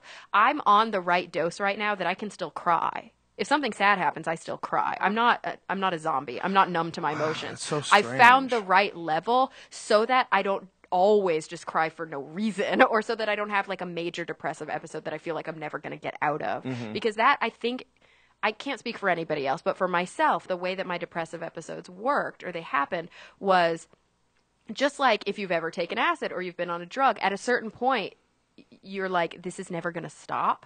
And it kind of sucks. Like you kind of have this fear, like, is this ever going to go away, or is this what I'm like now? And that's how it would feel to me when I would go into a depressive episode. It's like, I'm so sad and I'm crying, I'm so low, and I don't think I'm ever going to come out of it. And that's when I think for some people, bad things like suicidal thoughts or ideation That's start also to come into play. When us guys run. We run like the wind. Or I yeah. tickle We start you. crying for no reason. Yeah, okay, and girls, oh man, we cry for no fucking reason. Or you tickle. That's good. That's a better. Crying for no reason is a hard one. Crying for no reason is a hard one. So I'm going to give you a word of advice, all you guys who are listening. No matter what she says, if she starts crying for no reason and she can't figure out, and you go, but do you want this? You go, no. Get her but on would you want drugs. this? No. Get her What on you need to drugs. do is you just need to put your arms around her. Really? Just put your, even if she tries to push you away, just put your arms Even around if she tries her. to push you away. Don't Are you advocating rape? No. Don't try to have sex with her. Don't try to kiss her. too hard. There's such a difference between sexual intimacy and emotional kind of almost paternal intimacy. Now you're just talking crazy. Just put your arms around her. I've I'm dated giving you girls the that advice of your life right now. I've dated girls exactly like that, and I've had to do that exact same thing. And it before. works, It right? does. It works. She'll freak out, but you just have to Everybody squeeze wants to be hard. hugged. And then Squeeze she hard. will calm down Yeah. because what she needs is to feel like you don't think she's crazy, Yeah. and no matter what, you still love her, Yeah. and she'll get through it. You are supporting crazy behavior, and I'm not having it. Tell that bitch to get her shit together No. and just go to the bar and drink with your friends. Oh my Get God! out of the Don't house. listen to Joe. Bring- Whatever you do, Bring don't the listen pool to cue. Joe. I want you to get in your car. I want you to put Sweet Home Alabama on and crank that shit. And just drive, man. Just get away. Okay, It's single not- guys it's who wanna not- stay single, it's not listen to your Joe. problem. Listen, there are certain tasks that you do not want to take in life. There's a guy who's making a fucking monument to Crazy Horse. He didn't complete it. His children are trying to complete it. You know why? He tried to get too crazy. Don't get too crazy. If this girl matters to you, Yeah. if she is the girl, if you want to marry Oh, her, that's if so she's your sweet. life, Why I would you do that if she's all crazy? Because you love her anyway. But what if you just met her and she's already all crazy? But- do well, you take on that task? I'm sorry, but all girls, it's part of being a girl, is girls being are a little crazy. crazy. And Wow, all guys, you're so wrong. all There's guys plenty of are a girls that little aren't bit crazy. aggressive. Oh, not Brian. Not me. Brian's not even remotely aggressive. He might be your ideal man. you've never been aggressive in your whole life. Nope. No, he is I've absolutely fought not off girls aggressive. that were being aggressive. Yeah, off well. me. He's not aggressive with guys. He's not aggressive You're with right. girls. I shouldn't speak in generalities. He's but a rare bird. I've it's never less- met anyone like him. It's not uncommon for guys to be somewhat aggressive, and that comes on different. I don't even know what you're Scales. talking about. And it's not uncommon for girls to be emotional. I don't want to say crazy. Look, I eat so Emotional. much edamame and almond milkshakes with that. Yeah, it's got the all estrogen. soy You got all of those phytoestrogens By the way, in it's you. all GMO. Yeah, it is. That's Everything true. he eats is GMO. And you'll become docile. Yeah, he's growing. Yeah. He's growing fucking Huge breasts. areolas. Yeah, it's that is somewhat true that if you eat too much soy, your body I don't- And develops smoke too much estrogen. weed. No, No, I that's think the nonsense. real That's issue is that proven. soy has it has high levels of phytoestrogens, but there's absolutely no reason to believe that eating plant estrogens are going to affect your own human estrogen. It's a completely different molecule. What if you're a vegetarian? You're not. It's not going to affect you. That's like That was like a saying Brian that, question. That's like saying that like if a girl swallowed a bunch of cum, she would become more manly because They there's would. so much testosterone. First of all, you don't know anything. They would. They'd get stronger. They'd think better. Did you know that there's a tribe in New Guinea, not just one tribe, but many, that force the boys at a very young age to ingest their sperm. And it's not just like one of them. It's really fucking crazy. There's like many islands Yeah. where they practice this, where they take these boys away from their mother at a very early age, and they live in these bachelor houses. They live with men, and the men give them sperm to make them grow. and they think it helps them they grow. believe that's the only Yeah, well, way. I mean, in Africa, there are many areas in Africa where they still eat bushmeat, where they'll still kind of murder chimpanzees, gorillas, and they'll drink their blood because they think that it gives them life force. It thinks that it makes them stronger. You know, there's a lot of lore connected to that. It's not true. The same way that drinking sperm would not make you You grow say that, faster. but meanwhile, these guys are the baddest motherfuckers on earth. You go there, they're flying through the air and climbing trees. All right, just so everybody knows, Joe Rogan is advocating drinking your own semen. Joe, did you No, watch a not even documentary? advocating that's not even advocating your own. You're how scientific are you? Did you watch a documentary on this? Little Joe? boys doing this. No, it's look, it's fucking disgusting, but it's something that's going on right now. And I was having this conversation with a buddy. We were talking about Greg Fitzsimmons last night. We were talking about circumcision and how crazy it is. It is that crazy. it's I feel like if still I had a little around. boy, I would not circumcise. Of course my you little wouldn't. boy. What do you mean? Of course you Yeah, wouldn't. it's just why it's like Of course you unnecessary would. It's mutilation. a Mutil- child- Prettier. mutilation. A child just died recently because of Oh it. no, Yeah. that's horrible. They Both- did it at home. Someone did it at home. The big kid bled to death. Both of my sister's kids, both of them, went to high-tech new hospitals, and both of their got like they fucked up the first time. So they had to go back months later, put them to sleep, That's and so redo it. sad. Oh my Both God. of them, though. So Put Both them of to them. sleep. Put a baby to sleep to Two fix babies. their dick. Jesus, For no fucking fucking reason. Christ. It's For no so reason. dumb. Yeah, But the idea. it's tradition. Yeah, That's all it is at this point. It's Yeah, tradition. But you get have you been with a guy that's had that cock before? Yeah. And No, I have. Does it creep you out No, a little? I've been with like 3 guys that were She's uncircumcised smart, dude. before. I don't She's care. not a Well, dumbass. I mean, Well, and out by of the what, way, like 200? By the way, it looks. Hey. Whoa. I mean, that's Whoa. big. I'm just saying that's big numbers. Like 3. Like Well, most I'm- girls are like, I saw one once. I'm a very progressive liberal girl, all right? But What does that mean? You fuck African guys? no. Going No. straight to the motherland? But African I Jews. do think that a lot of more progressive and liberal thinkers, maybe people who have more liberal parents, are probably people who are less likely to be circumcised. Is it hard to Well, date you because you're so smart? Oh. I mean, like, do Right, you? I shut mean, the like, fuck no, up, I mean, like, please. no, like most well, I'm only relationships really are you attracted in- to smart All right, I guys, was so gonna that's say. usually not an issue. So you're out, dude. But Sorry. by the way, just so you know, I mean, is anybody here an un?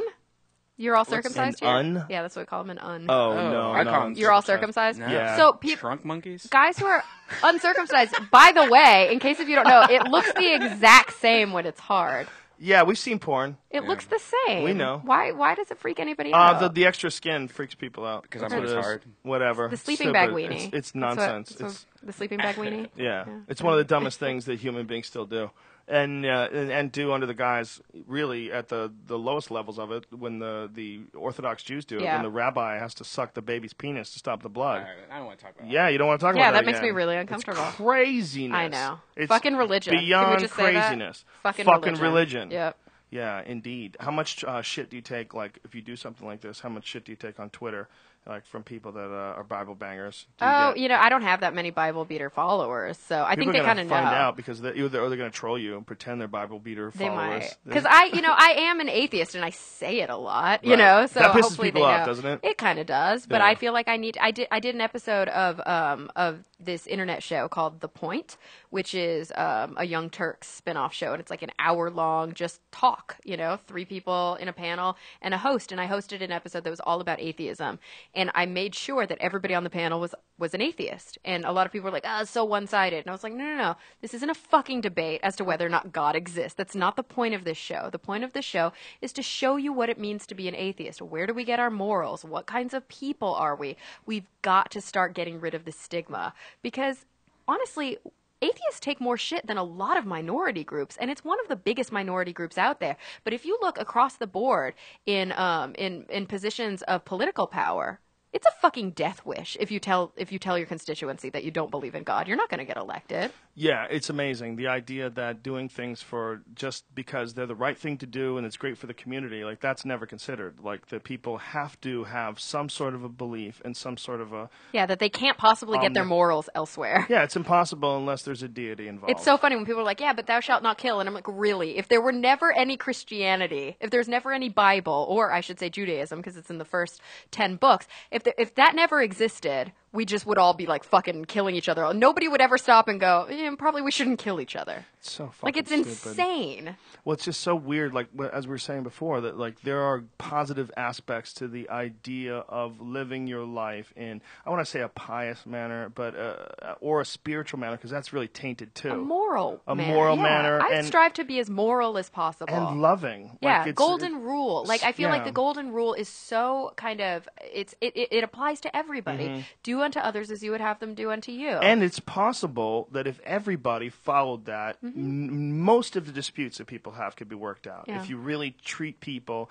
as if they are your brothers and sisters and you are all in this together. Exactly. We've got to figure out how to get everybody on that same road. Yeah. Because if 2 people can get along and a group of people can get along, then we can all get along. We Yeah, just have but to the figure out how problem to treat is- everybody like they're in your group. We love the in-group, out-group status situation. Yes. I mean, We and love that's teams.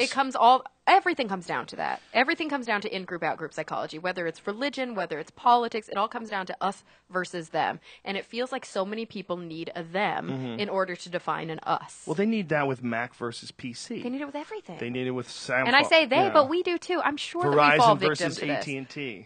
Hello, iPhone. People get mad if you AT&T, have iPhone. AT&T and they have Verizon. They'll Yeah, talk it's so shit stupid. about They'll it. be like, oh, I don't get any fucking service in your apartment. You can't even Google search while you're on the phone. Yeah. Like what do you care, man? Why are you attached to me switching providers? And it goes back to our tribes of monkey people trying to stay alive by being as close together as possible. Yeah, and that outside those are invaded. And it's funny because if you look at 2 of our closest genetic relatives, chimpanzees and bonobos, they're very similar. Actually, the bonobo used to be called the pygmy chimpanzee, but we know that they're 2 separate species.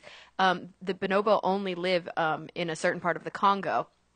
and they resolve all of their differences through sex. They're like the most amicable species. They're constantly fucking. They're always sharing. They're just these really positive, sex-crazed primates, whereas chimpanzees can be very violent, and they have, I mean, they can also be kind, but they have a strong idea of in-group, out-group status, and But they'll yet kill and they warring still fuck. chimpanzees. They still fuck, of course, but they fuck for procreation. I mean, it's a very different. They probably fuck for pleasure from time to time too, but it's very different. Bonobos, when they're observed, they're just always having sex. Young with old, related, not related, while they're eating dinner That's with why a they don't have them baby in on a their zoo. back. They It's figured a way to crazy. stay out of the zoo. They just but fuck like crazy. They and they'll should. never That would put draw you in the zoo. so many people to the People zoo. don't- The zoo doesn't want that. The zoo The doesn't zoo want doesn't want people reality. to just watch bonobos fuck. They They don't want to watch They'd leopards get so many more kill visitors. gazelles either. Yeah, The that's zoo true. doesn't let animals do what they actually do in the real Well, world. because they'd also have to be like supplying gazelles. that to would be the these- shit. It That would, would but it would be make- really expensive. Why would it be so expensive? Breed your own gazelles. Yeah, that's gazelles. true. Gazelles. Why not? That's true. I mean, if you're going to have an animal and lock him in an area, the least you could do is give him some fun. I mean, give him the genetic thrills that are put in place, the reward and at least, systems. At least I feel like there's a push with some new zoos, hopefully. I mean, you're starting to see zoos combining with universities where we're seeing kind of animal behaviorists really being a big part of the design of the zoo and worrying more about an animal's well-being, not just whether it stays alive, but its psychiatric Psychology, health. yeah. I think that's really I important. was in Denver at the zoo, and we were walking past this one exhibit, and there was this one monkey that was by himself, and he was wailing in agony, just wailing.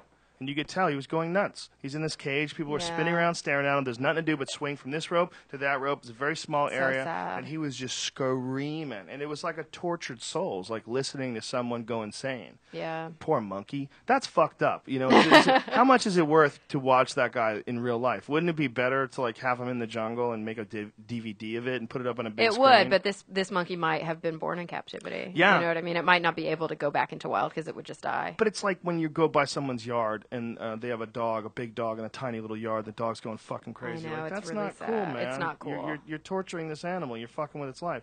And if that's what you're doing when you're doing a zoo, like, shouldn't they have like a minimal size, at least with the intelligent animals? I think and I think that new zoos are starting to do that. The LA Zoo has a really good elephant enclosure because elephants are up there. Like elephants with apes, we're much more concerned, right? Because of the cognitive functions of these animals. So a lot of zoos don't even keep elephants because they're not comfortable with it. Or if they're keeping apes, you know, they at least. I hope to see more zoos trying because there is kind of an argument for and against zoos. Mm-hmm. You know, a lot of animal rights activists, which I would never call myself an animal rights activist, but I call myself an animal. I'm an advocate for animal welfare because I'm for using animals in laboratory research, but I think that their welfare needs to be cared for. Damn, you're for like monkeys or rabbits? You use primates in animal research? Primates are, you know, I've been experiencing shifting views with primates. I think that the laws have to be much more strict with primates. I would prefer to see primates only used for non-invasive research instead of invasive research. Mm-hmm. And I just hope that the places that are doing primate research really treat these animals with a lot of care. They don't always, which What is about dangerous. Planet of the Apes but- when they all get that? Did you shit see that? makes Did you us see the smart and they prequel? get out? I liked the prequel. Yeah. Yeah, I thought it was really good. Yeah, or what about that fucking 28 Days Later Yeah. when they gave him that rage? And the chief They got gave him the rage. Yeah, Remember that's that? That was true. like some sort But of that a didn't drug like that they happen were in working real on? life, though. That happened in the movie. No, but what did happen in real life is just as scary when you think about Yeah, but different diseases that do exist. oh fuck yeah. It's But nutty how many we've created too. That's what's really scary. How many people have created these biological weapons that if they got out, wipe out giant cities. Whoops. We just want to see if we can make it. that's true. I mean, that's true. And we continue to do this kind of research. And what is this research mostly funded by?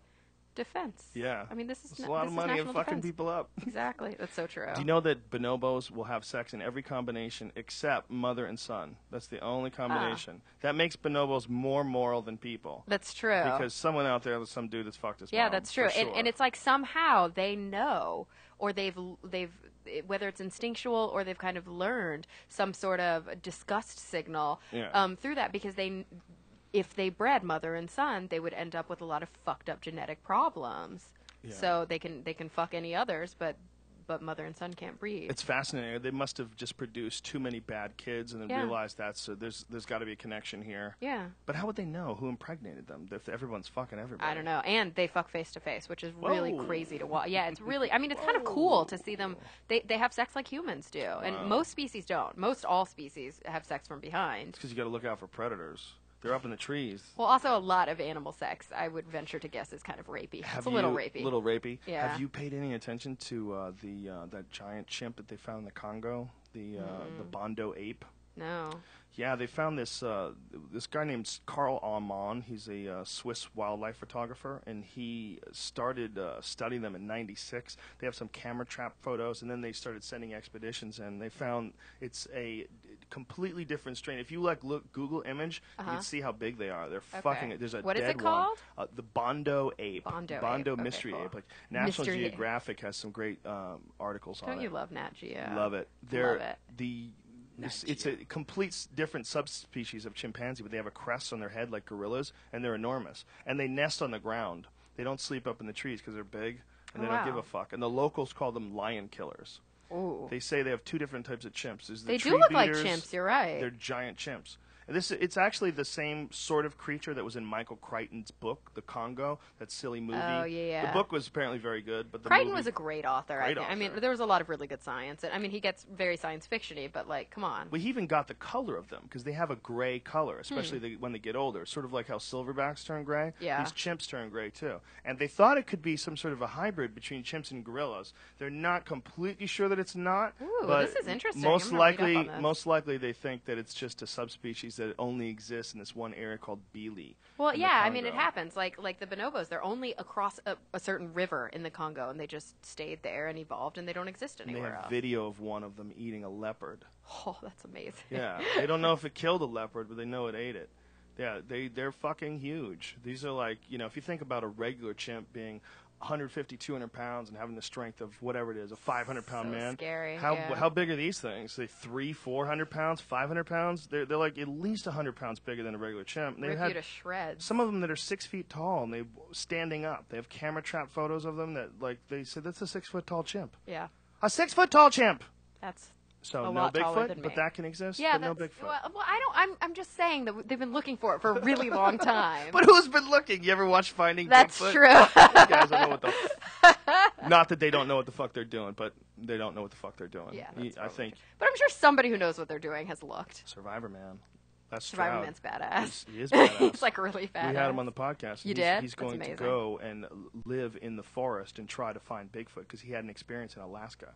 He had some bipedal thing making ape noises really loud 50 feet from his tent in the middle of nowhere. He said he had Why didn't he take a fucking picture? He tried to get out his camera, but the thing ran away. He was in his tent, and he heard it walking around outside in the middle of the night, and then he heard... He said it was really loud, and it was only like 50 feet from his tent. He said it was the freakiest fucking thing he's ever experienced in his life. That's insane. He knew it wasn't a moose. It was walking on 2 feet for sure. He knew it wasn't a bear. It wasn't making bear noises. He thinks it was an ape. Wow. And with that, ladies and gentlemen, this has been a 3-hour podcast. Holy shit! It went by in 10 minutes. It really did. You're right. Listen, you're a fascinating person. Thank you very much for coming on. And if Oh, you thanks ever for want to come on having me. again, if you ever need anything to promote, If please you let go us to the know. Olive Garden. Yeah, Oh, if you want to yeah. learn about the number 7. I kind talk of to love that the guy. Olive Garden, by the way. Oh! Oh, love is in the air. I do love the Olive Garden. It makes me nostalgic for like the town I grew up in. Oh, that's me. Cool. Powerful Cara Santamaria on Twitter, ladies and gentlemen. That's C-A-R-A, not Cara, like that white trash bitch that you went out with in high school. Hey, no, but all the Caras with a K are mad at me now. Listen, I'm so sorry that I sacrificed our friendship just for a cheap joke that wasn't even that good in the first place. Hilarious. I really have no issue with Caras with a K. Mwah. God bless you. How about that? Thank you very much to everybody that sponsored this podcast. There's too numerous to mention. They are too numerous to mention, but I'll try. Onit.com, Ting, and the game. Kerosene Games. And what is it, Blade Slinger? God damn it, you motherfucker. Oh, can I just say that somebody has, our friend Jill, friend of the show, has put together a Death Squad calendar that has everybody's dates. Like your dates, Kreischer dates, Everlast's dates, Honey's, mine. And if you go to deathsquad.tv, it's Death Squad calendar at the top. And then we also have some dates in San Diego, 12/12. I'm going to be there with a couple people and in Improv the 20th.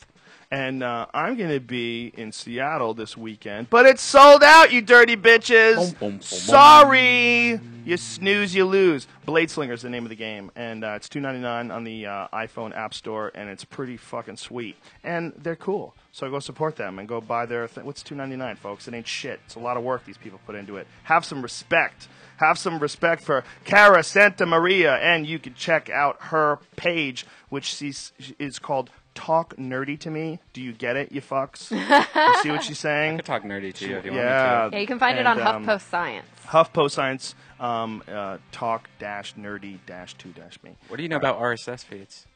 She don't know shit about RSS feeds, I can son. teach you. I can learn you. Thanks to everybody else. Do we include everybody? Yeah, Ting, on it. Good night. We'll be back tomorrow with the beautiful and talented Ari Shafir. Our brother Ari Shafir, first time in the new studio. And that's it. Oh, and there's only a few tickets left for the End of the World show with Honey, Doug Stanhope, Joe Diaz, and me. 12/21/2012 out to Wiltern in L.A. Holla at ya, boy. Look, we love the fuck out of you guys. We'll see you tomorrow. Bye. Bye.